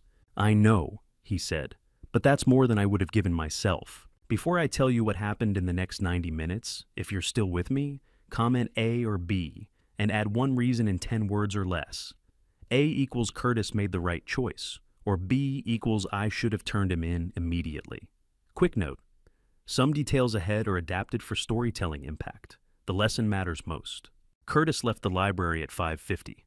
I watched him walk back toward the reception terrace where guests were finishing cocktails and preparing to move inside for dinner service. He looked like a man who'd been carrying a piano on his back for a decade and had finally set it down. Between 6 o'clock and 6:30, the Lockwood estate transformed into a tactical operations center that 200 wedding guests would never see. I signed the final property owner consent form Priscilla faxed to my phone, authorizing the live VIP camera feed to be transmitted directly to 2 plainclothes detectives from the Hamptons Police Department. Priscilla called at 6:05 to confirm they were stationed at the estate perimeter with full video access. Everything you do in that room tonight is evidence, she said. Every word, every gesture, every threat. The detectives will be monitoring in real time. If things go wrong, they can be inside within 30 seconds. Understood, I said. Thane found me in the security alcove at 6:15. Projection system is synced, he reported. I can override the ballroom screen on your signal. Every file is loaded and ready. The server logs the Dubai email, the terrace recording, Curtis's cooperation agreement. Everything. Test it, I said. He pulled out his laptop, tapped a few keys. The ballroom's massive projection screen, currently displaying a slideshow of Hayes and Leora's engagement photos for dinner, guests flickered, once went dark, then displayed a single line of text, System override active. Thane tapped again. The engagement photos returned. Perfect, I said. Floyd appeared at 6:25, camera in hand. Final check on the hidden camera. Video feed is stable across all 3 angles. Audio is clean. She won't even know we're recording until it's too late. I stood in the security alcove looking at the monitors showing different angles of the estate, the terrace where guests were laughing, the ballroom where staff was setting tables, the VIP room sitting empty and waiting. Then I walked to the mirror in the adjacent washroom and looked at myself in my tuxedo. For the first time all day, I didn't see a grieving widowed father trying to protect his children from each other. I saw the man who'd built Cole Pharmaceuticals from a cramped laboratory in Queens with nothing but a patent application and stubborn refusal to quit. The man who'd survived 30 years of hostile takeover attempts, proxy fights, and boardroom wars. The man who'd learned that the most valuable skill in any negotiation is knowing exactly when to stop being reasonable. Celeste thought she was stealing from a grieving old man who'd gotten soft in retirement. She had no idea who she was actually dealing with.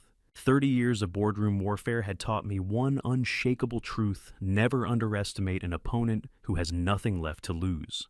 By 6:30, every piece was in position.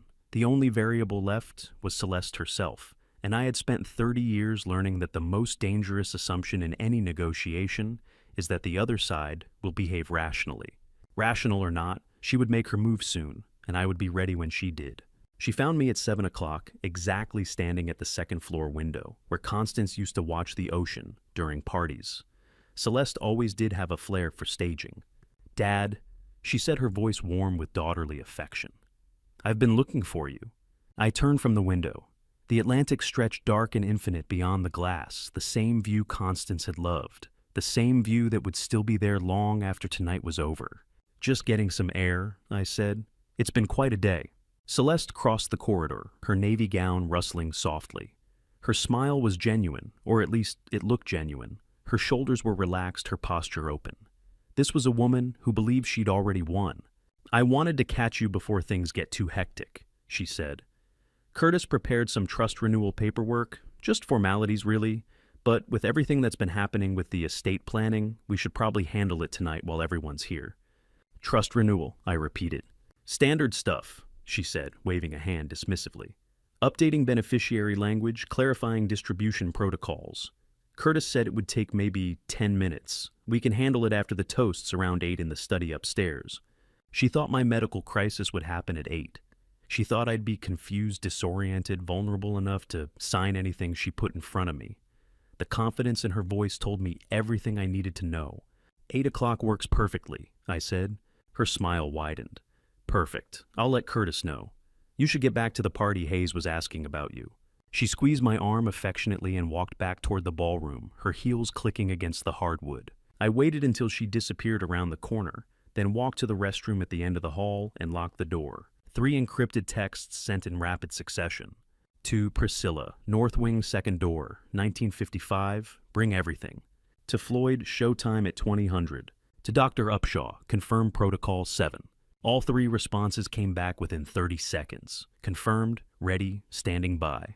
I looked at myself in the mirror.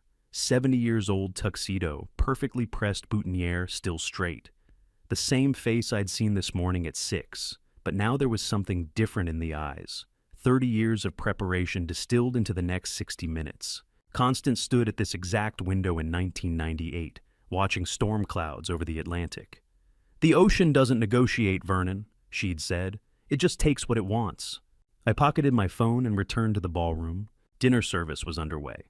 200 guests sat at elegantly arranged tables, the reception in full swing. Hayes and Leora occupied the head table, both of them radiant with that particular newlywed glow that makes everything else fade into background noise.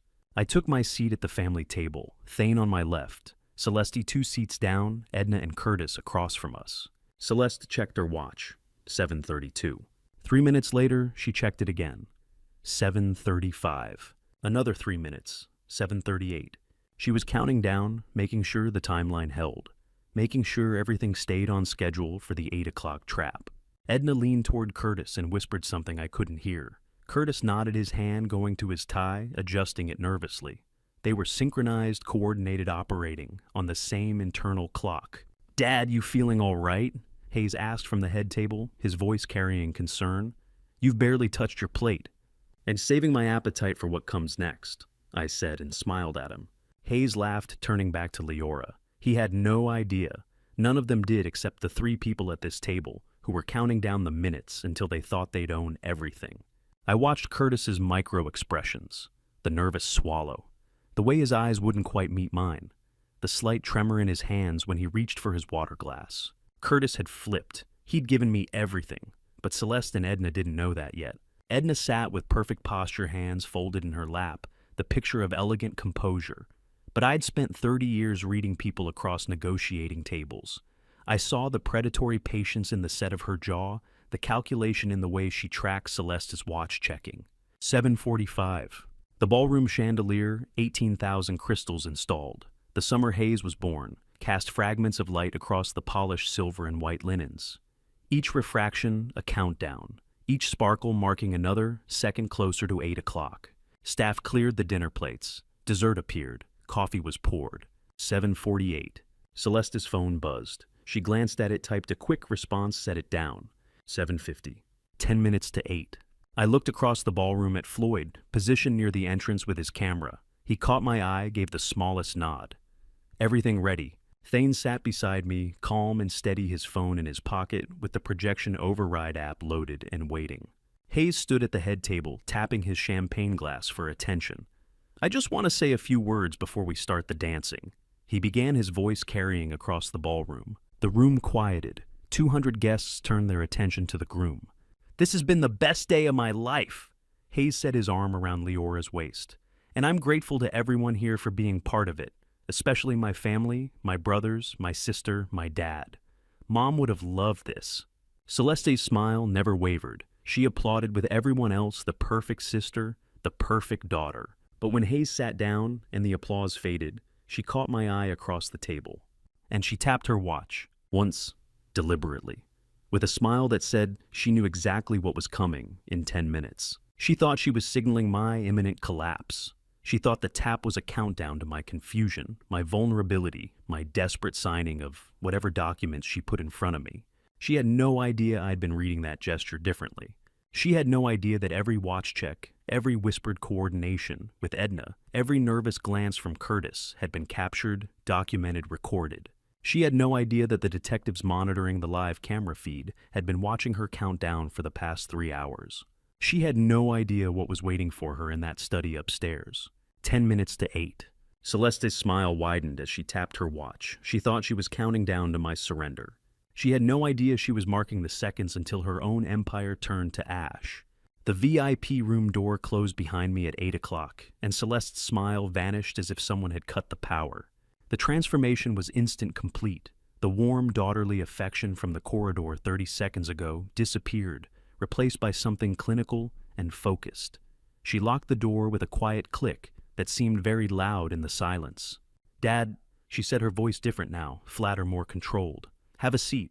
The VIP room looked exactly as it had this morning, when Floyd and Thane had installed the hidden camera, antique mahogany desk, 2 leather chairs, walls lined with law books that probably hadn't been opened in a decade.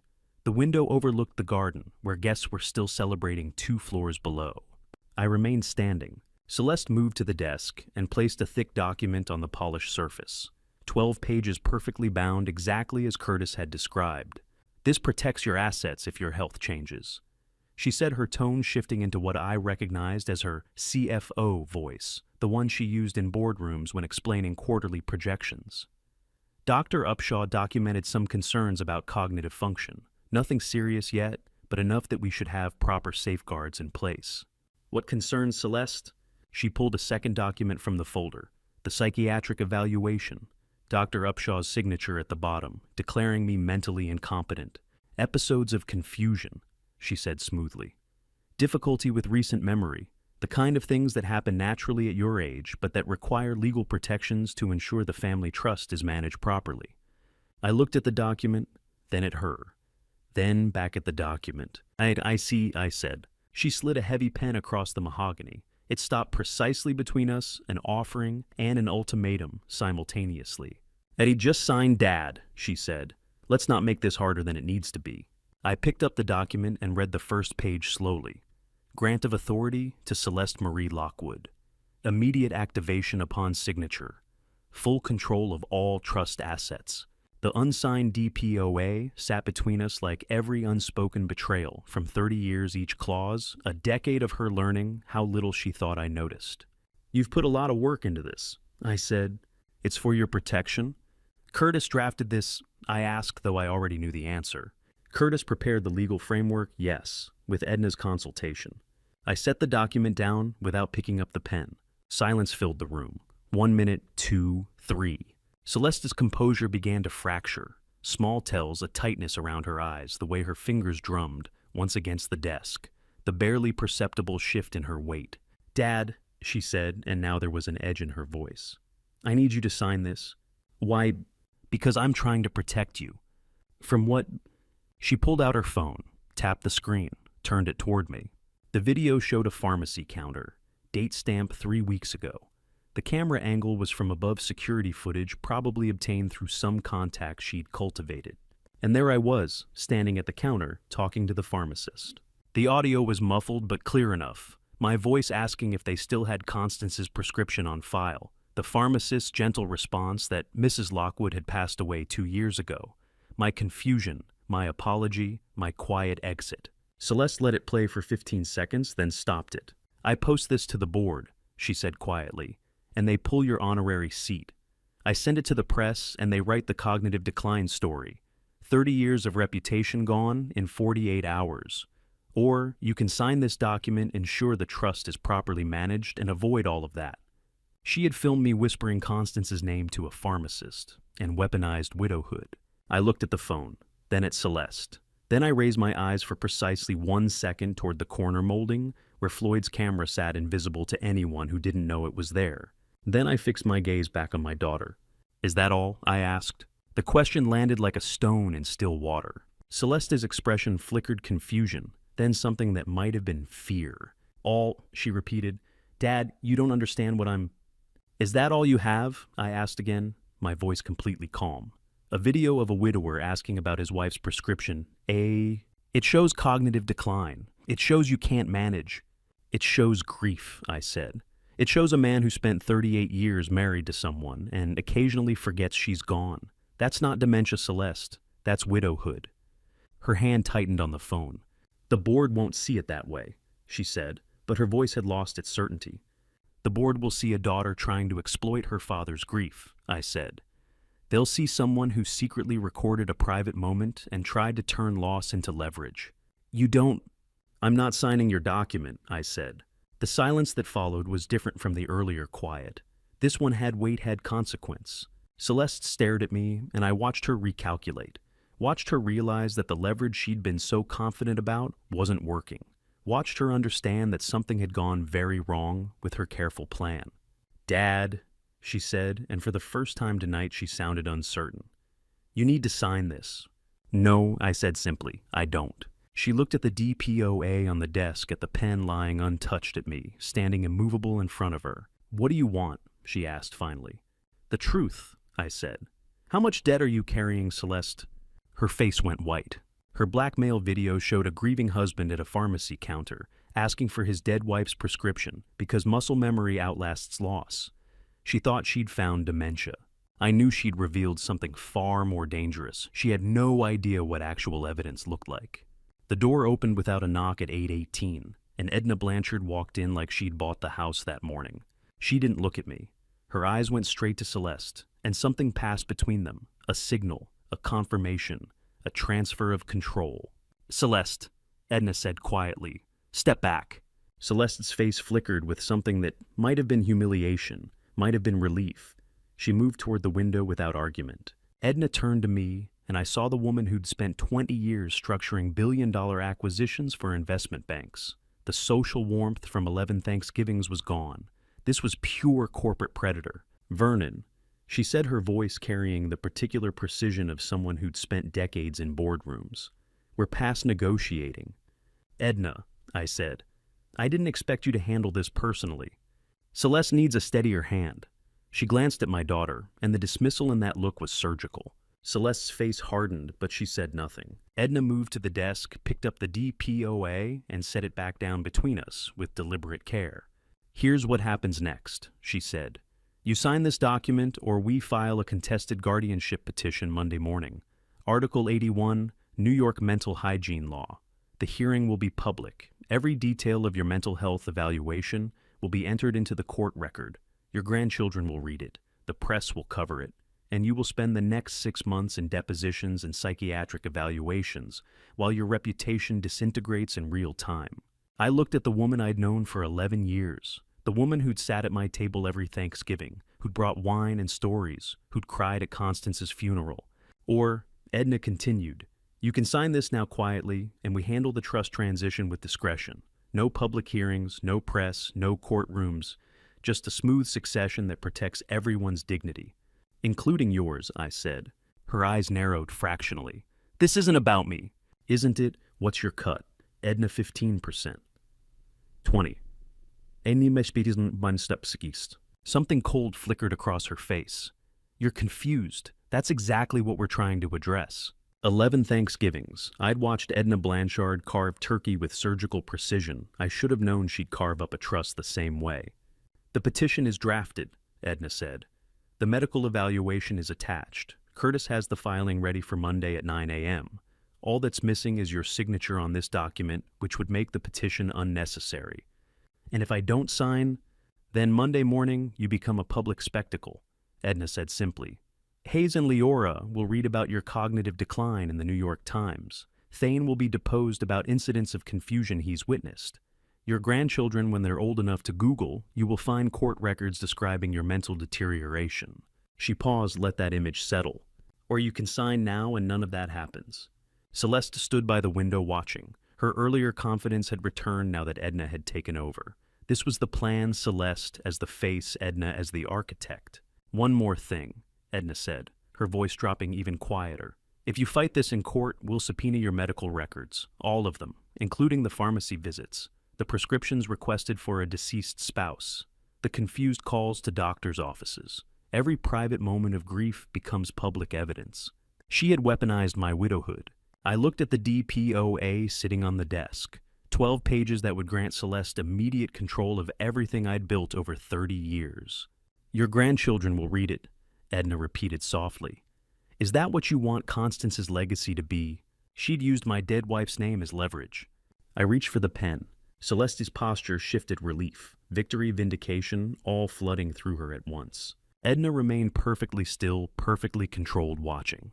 I pulled the DPOA toward me, read the signature line, Vernon William Lockwood, Principal. Priscilla had been clear 3 hours ago. A signature obtained through explicit threats is void under New York law. Every word Edna had spoken, the grandchildren and the court records Constance's name used as a weapon, was already captured on 3 cameras, feeding live to 2 detectives outside. I wasn't surrendering. I was closing the trap. The pen moved across paper like a scalpel, opening an artery controlled, deliberate, designed to bleed exactly where I wanted. My signature formed slowly, each letter clear, legible, unmistakable. No confusion, no tremor, no sign of the cognitive decline they'd fabricated. I set the pen down. Edna picked up the document, immediately checking the signature, confirming it was complete. Celeste moved from the window, looking over Edna's shoulder. For perhaps 3 seconds they examined it together. Then they exchanged the smallest glance. Victory, success, the culmination of 8 weeks of planning. Edna allowed herself the ghost of a smile. Celeste's smile was wider, less controlled. "Thank you, Dad," Celeste said, and her voice had shifted back to warmth, back to daughterly affection, now that she'd gotten what she wanted. "This is the right thing, for everyone." "We'll file this with the trustee tomorrow," Edna said, already sliding the document into her folder. "The transition will be seamless." I stood there watching them organize paperwork, watching them coordinate next steps, watching them believe they had won. They thought I'd signed under psychological pressure. They thought the coercion had worked. They thought the threats about public hearings and grandchildren reading court records had broken my resistance. They had no idea that every word Edna had spoken, every threat, every manipulation, every use of Constance's name as leverage had been captured by 3 separate camera angles with pristine audio quality. They had no idea that 2 detectives were watching this entire confrontation in real time from a laptop parked at the estate perimeter. They had no idea that signing under explicit coercion made the document legally void, but tactically perfect. "I should get back to the reception," I said. "Of course," Edna said smoothly. "Enjoy the rest of the evening. We'll handle everything from here." I walked to the door, turned back for one final look. Celeste and Edna stood together at the desk, the fraudulent DPOA, between them victory written across both their faces. My signature dried on fraudulent paperwork while Celeste and Edna exchanged the smallest smile of victory. They thought coercion worked better without witnesses. They had no idea I'd spent 6 months making sure every threat, every word, every breath in this room was being recorded by people who knew exactly what evidence looked like. Celeste stood at the microphone with a champagne flute raised when the projection screen cut to black and Thane pressed a single key. The ballroom had been showing engagement photos Hayes and Leora, laughing on a beach somewhere, the kind of images that make guests smile and dab their eyes. Hayes was on the dance floor with his bride, both of them swaying to music that had just gone silent. Celeste's voice carried across the sudden quiet. "To my baby brother Hayes, who taught me that love," the screen flashed to life behind her. Not engagement photos, not wedding memories. An email, subject line visible to all 200 guests. Re-patent acquisition opportunity. The sender Celeste Lockwood, the recipient Al Rashid Capital Partners Dubai. The message body filled the screen. 12 pharmaceutical patents available for immediate acquisition at 40% below current market valuation. Celeste's voice faltered. She turned to look at the screen champagne flute still raised frozen mid-toast. The image changed. Bank transfer records. Wire authorization showing Thane Lockwood's digital signature. Forensic caption overlaid in red. Digital signature stolen identity theft confirmed. Thane stood near the sound system laptop, open face, expressionless. The screen changed again. Dr. Quincy Upshaw's face appeared a video recording timestamp, showing it was made this afternoon. His voice filled the ballroom speakers. My name is Dr. Quincy Upshaw. I was coerced into signing a falsified psychiatric evaluation, declaring Vernon Lockwood mentally incompetent.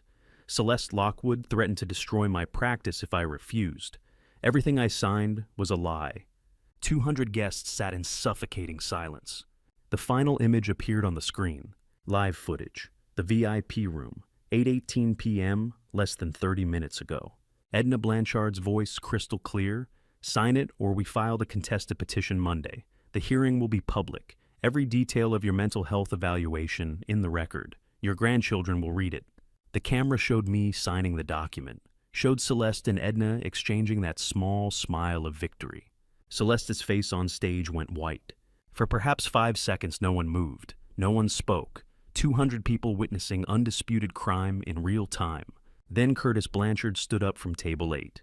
He walked toward the stage with the careful measured steps of a man who'd already decided what he was going to lose. His wife Edna remained at their table, her face unreadable. Curtis climbed the 3 steps to the stage. Celeste backed away from him like he was contagious. He took the microphone. My name is Curtis Blanchard. He said, his voice steady despite the tremor in his hands. I've been the Lockwood family attorney for 25 years. Tonight, I need to tell you what I helped Celeste Lockwood attempt to do to her father, and why I could not let it continue. 25 years of Thanksgiving dinners, and Curtis Blanchard chose this wedding to tell the truth. Edna, my wife, designed every step of this conspiracy, Curtis continued. The durable power of attorney, the falsified medical evaluation, the blackmail of Dr. Upshaw. I documented everything because I knew one day I would have to choose between my marriage and my conscience. Celeste's voice came out as a whisper. Curtis, what are you— I'm sorry, Curtis said, looking at her directly, but I can't let you destroy this family. Edna stood from table 8 and walked toward the ballroom exit, calm, controlled, already calculating her escape. 2 men in suits stepped into her path. Edna Blanchard. One of them said, pulling out a badge, Hampton's Police Department. We need you to stop right there. Edna's composure cracked for the first time all night. On stage, the second detective approached Celeste. Celeste Lockwood, you're under arrest for attempted grand larceny in the 1st degree, he said, pulling out handcuffs. You have the right to remain silent. Anything you say can and will be used against you in a court of law. The detective continued reading Miranda rights. New York Penal Law, Section 155.40, Section 190.65. Scheme to defraud in the 1st degree. Title 18. U.S.C. Section 1343 Wire Fraud. Section 190.80 Identity Theft in the 1st degree. Celeste didn't resist, didn't argue. She stood perfectly still as the handcuffs closed around her wrists. But her eyes found mine across the ballroom. No remorse, no apology. Just calculation measuring angles, assessing damage, already planning her defense. I held her gaze until the detectives led her toward the exit. The second detective was cuffing Edna. Conspiracy to commit grand larceny, scheme to defraud. You have the right to remain silent. 200 guests watched in absolute silence as Celeste and Edna were led out of the ballroom in handcuffs.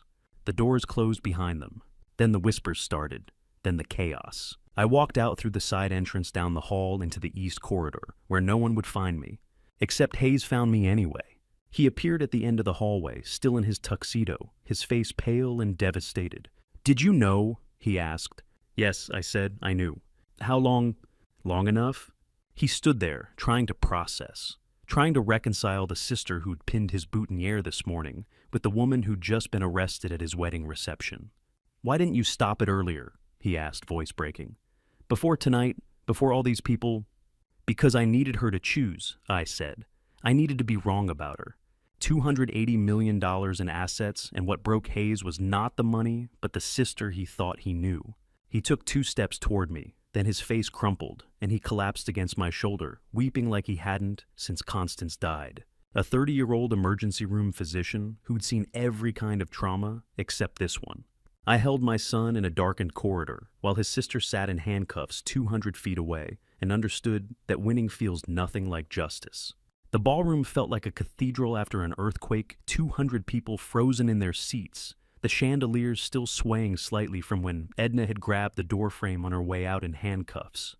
My daughter's champagne toast remained half-finished on the microphone stand. I walked back to the stage at 9:45, my dress shoes clicking against marble in absolute silence. "Ladies and gentlemen," I said, and my voice sounded older than 70. "What you've witnessed tonight is the hardest thing a father can endure, but you're still here, and that matters more than you know." I pulled the envelope from my jacket, the Cole Family Trust Amendment I'd prepared 4 weeks ago, when I first understood what Celeste was planning. Floyd stood at the back near the band, giving me a barely perceptible nod. Thane sat at table 7, with his laptop still glowing, the projection screen behind me now dark. Hayes had disappeared into the corridor, where Leora had followed him. Under New York, Estates Powers and Trusts Law. Section 7-1.9, I'm executing an amendment to the Cole Family Trust in front of 200 witnesses. I broke the seal and unfolded the document. Effective immediately, the Trust's $280 million in assets will be distributed equally between my sons, Thane Edward Lockwood and Hayes Gideon Lockwood, with Floyd Curtis serving as trustee and fiduciary advisor. Someone dropped a fork. The sound rang out like a gunshot. Celeste Marie Lockwood is hereby removed as beneficiary power of attorney holder and trustee. The durable power of attorney signed 23 minutes ago under documented coercion is void. The notarization performed by Edna Blanchard, who is currently being transported to central booking on charges of conspiracy fraud and blackmail, carries no legal weight.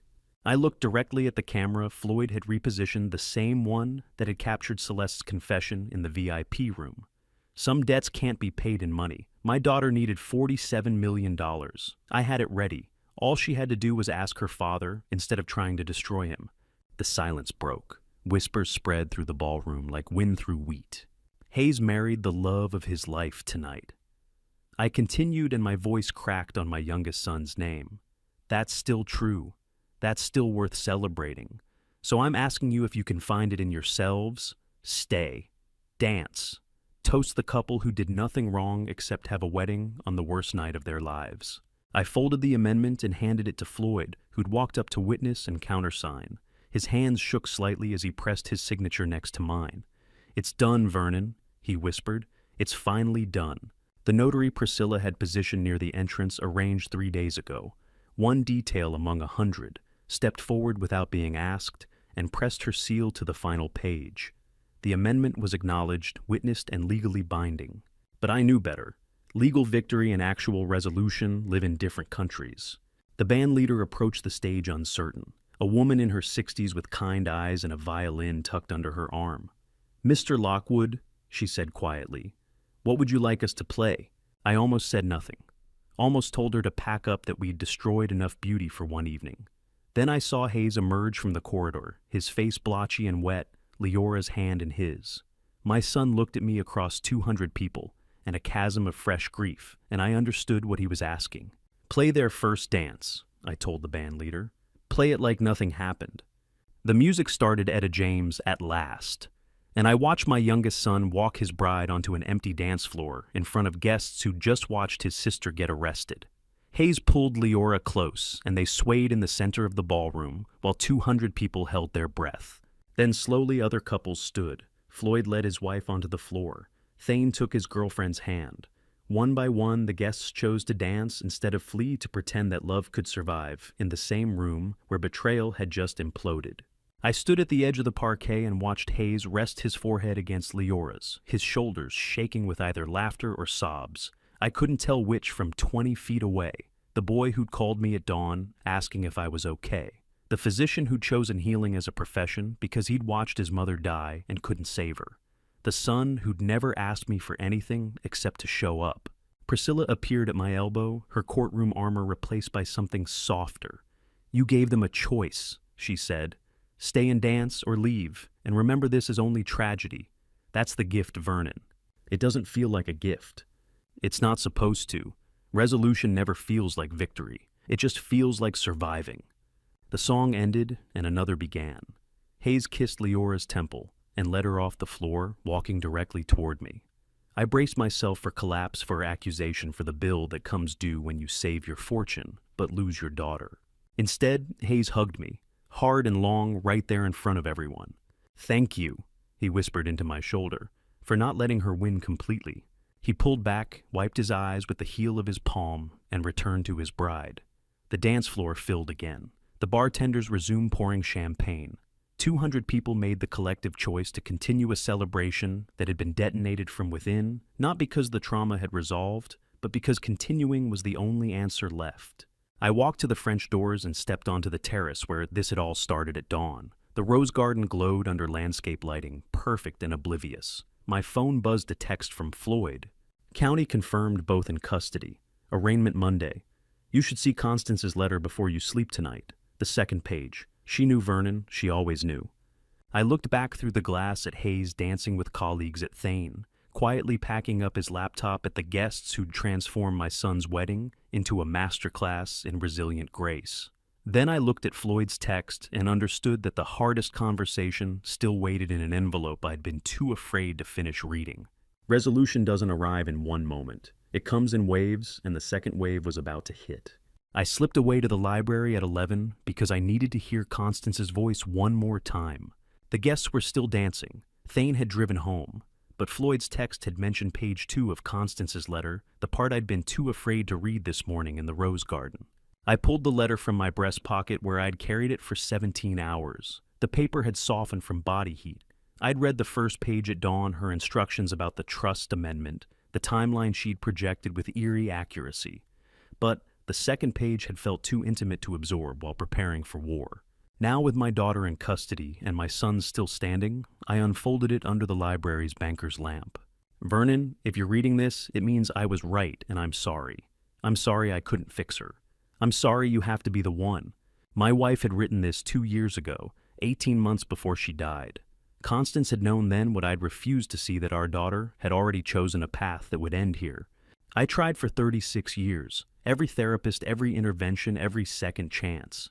She's brilliant and broken, and I don't know which came first. But Thane and Hayes need a father who tells the truth more than they need a sister who doesn't. You always knew when to let go. Trust yourself." I set the letter on the desk and pressed my palms against mahogany that had belonged to my grandfather. Constance had given me permission in ink before she ever knew about Edna Blanchard or the forged power of attorney. She'd seen the shape of tonight even when the details were still forming. "I love you, Constance." 3 words at the bottom. No explanation, no qualification. Just the foundation that had held for 43 years. I refolded the letter and returned it to my breast pocket over my heart, where it would stay permanently. Constance died 2 years ago, knowing what I would face tonight, and she'd left me permission in ink. The library door opened quietly. Floyd stood in the threshold, his tie loosened, and his camera bag still over one shoulder. "I thought I'd find you here," he said. I gestured to the chair across from the desk. Floyd settled into it with the comfortable silence of someone who'd earned the right not to fill every pause. "You didn't have to make me trustee Vernon," he finally said. 8 years ago, you sat in a hospital waiting room for 4 days, when Thane had that motorcycle accident, and we didn't know if he'd walk again. You brought coffee and never asked if I needed you there. That's the kind of person I want, watching over my boys." Floyd looked at his hands. "That's not the same as managing $280 million. It's exactly the same. Trustee work isn't about the money. It's about showing up when things fall apart." He nodded slowly. "The boys know. Thane does. I'll tell Hayes tomorrow. And Celeste's share, gone, distributed to her brothers. She'll face charges on an income that's now exactly 0. Floyd winced but didn't argue. He understood that some betrayals sever the bonds that money symbolizes. "Come on," he said, standing. "You've been inside too long." I followed him through the French doors onto the east terrace. The Atlantic stretched black and infinite beyond the railing waves, audible but invisible. The ballroom glowed behind us, music drifting through open windows. Constance used to watch this ocean from the second-floor bedroom, I said. Every morning for the last 6 months. She told me once that the hardest part of dying was knowing which people she had to leave behind and which ones would be fine. She knew you'd be fine. She knew I'd survive. That's different. Floyd pulled his camera from the bag, the same Leica he'd carried for 30 years. He raised it slowly, the lens pointed at me standing against the terrace railing with the dark ocean behind, and the lit ballroom to my left. I didn't pose, didn't straighten my tie or fix my expression, just stood there feeling every one of my 70 years. The shutter clicked. "Good shot," I asked, not turning. "Honest shot," Floyd said quietly. He lowered the camera and stood beside me at the railing. Below us, waves hit the private beach in rhythms older than money or family or betrayal. "You know what the difference is between an employee and a trustee?" Floyd asked. "Tell me." "An employee manages assets. A trustee protects people. You just gave me the second job, Vernon. That means something." "I know what it means. That's why I gave it to you." He smiled, a small, real thing in the darkness. "Then I'll do it right." We stood in silence while the music changed inside. Hayes's laughter carried through the open doors, clear and surprising. My youngest son dancing at his own wedding 4 hours after watching his sister arrested, choosing life because the alternative was choosing nothing. Floyd raised the camera one more time, but this time he turned it toward the ballroom, capturing Hayes and Leora, mid-spin under crystal chandeliers. Then he lowered it and packed it away. "That's the photograph you'll want someday," he said. "Not the one of you looking broken, the one where Hayes kept dancing. Keep both," I told him. "The truth is usually in the pair." Floyd nodded and turned toward the French doors. "I'm heading out. You should sleep, Vernon. Monday's arraignment is going to be ugly." "I know." He paused at the threshold. "She's still your daughter." "I know that too." He disappeared inside, leaving me alone with the Atlantic and Constance's letter folded over my heart.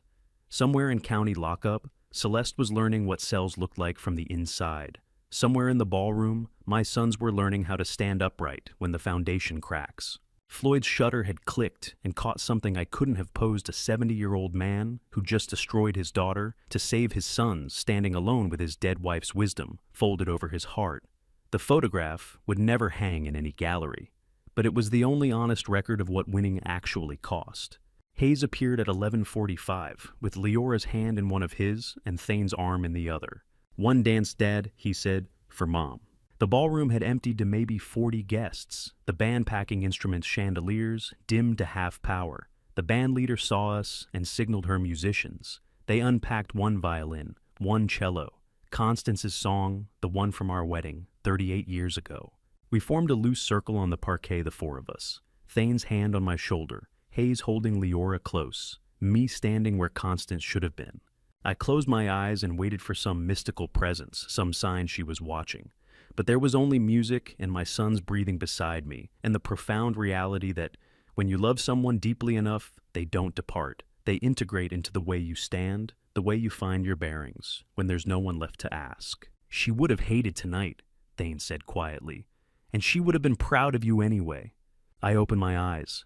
My middle son, the technology officer who'd projected evidence to 200 witnesses.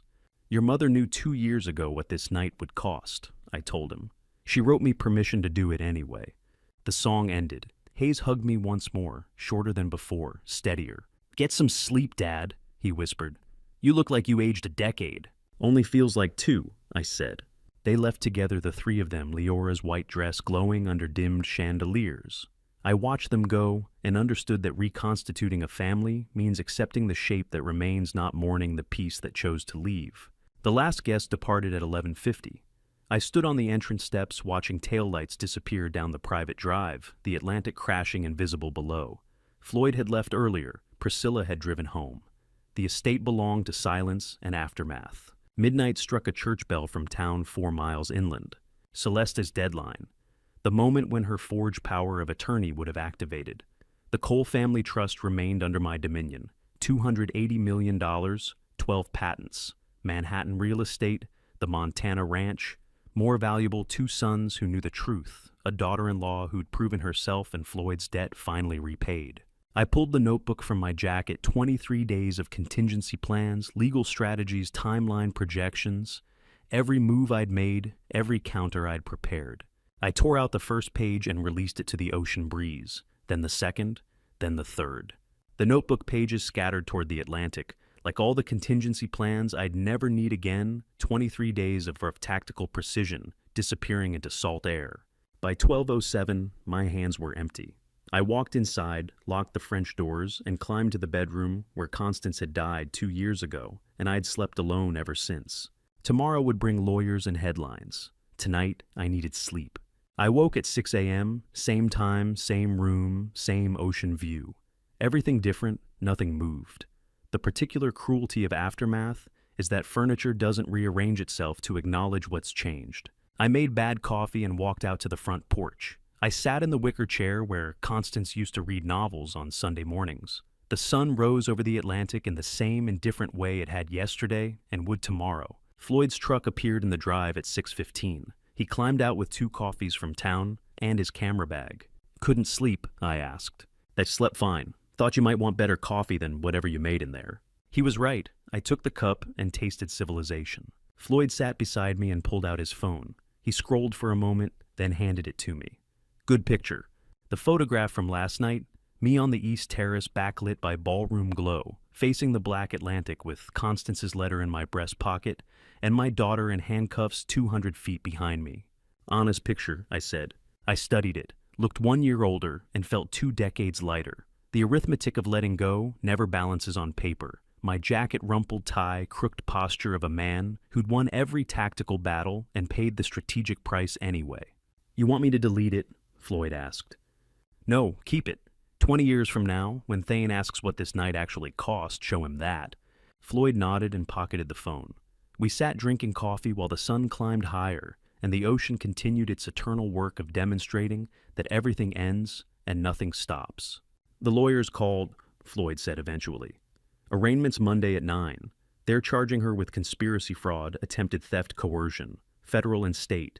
Edna's facing 20 years minimum. And Celeste, depends on what she admits, whether she turns on Edna or protects her." He paused. "She's still your daughter, Vernon." "I know, that's why this hurts." Floyd finished his coffee and stood. "I'll see you Monday, courtroom 7B, don't be late." "I'm never late." He walked to his truck, paused with one hand on the door. "You did the right thing. Constance knew it. Your boys know it. Eventually you'll know it too."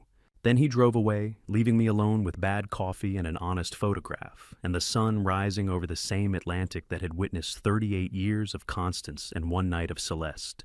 The coffee was terrible, and the photograph was honest. I sat with the weight of what I'd done and the clarity of why I'd done it. The lawyers would take months. The headlines would take days. Celeste would make her choices.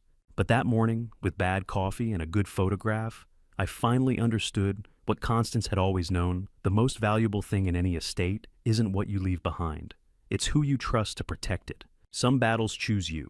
The only variable is whether you're ready when they arrive. And to you listening to my story, remember this: the hardest battles are the ones fought inside your own home. I spent 40 years building a legacy for my children, believing that wealth and security would protect them from the world. I was wrong. The real protection came from teaching them truth, integrity, and accountability.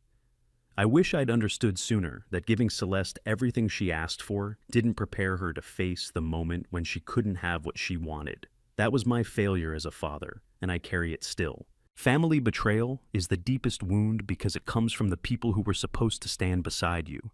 When your own child turns against you, every memory fractures. You wonder if any of it was real. But I've learned that protecting the ones who still choose truth is not the same as abandoning the one who chose lies. Some doors close because they have to.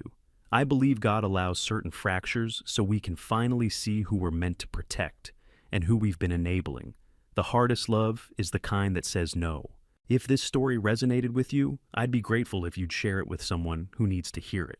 Leave a comment and tell me, have you ever faced family betrayal? How did you protect yourself and the people who still needed you? And if you believe these stories matter, please subscribe to Revenge Dad. Your support helps me keep sharing these lessons. Thank you for staying until the very end. I read every comment, and your perspectives mean more than you know. One last note: while this story contains fictionalized elements for reflection and storytelling, the lessons about family betrayal and difficult choices are real. I'm grateful you were here.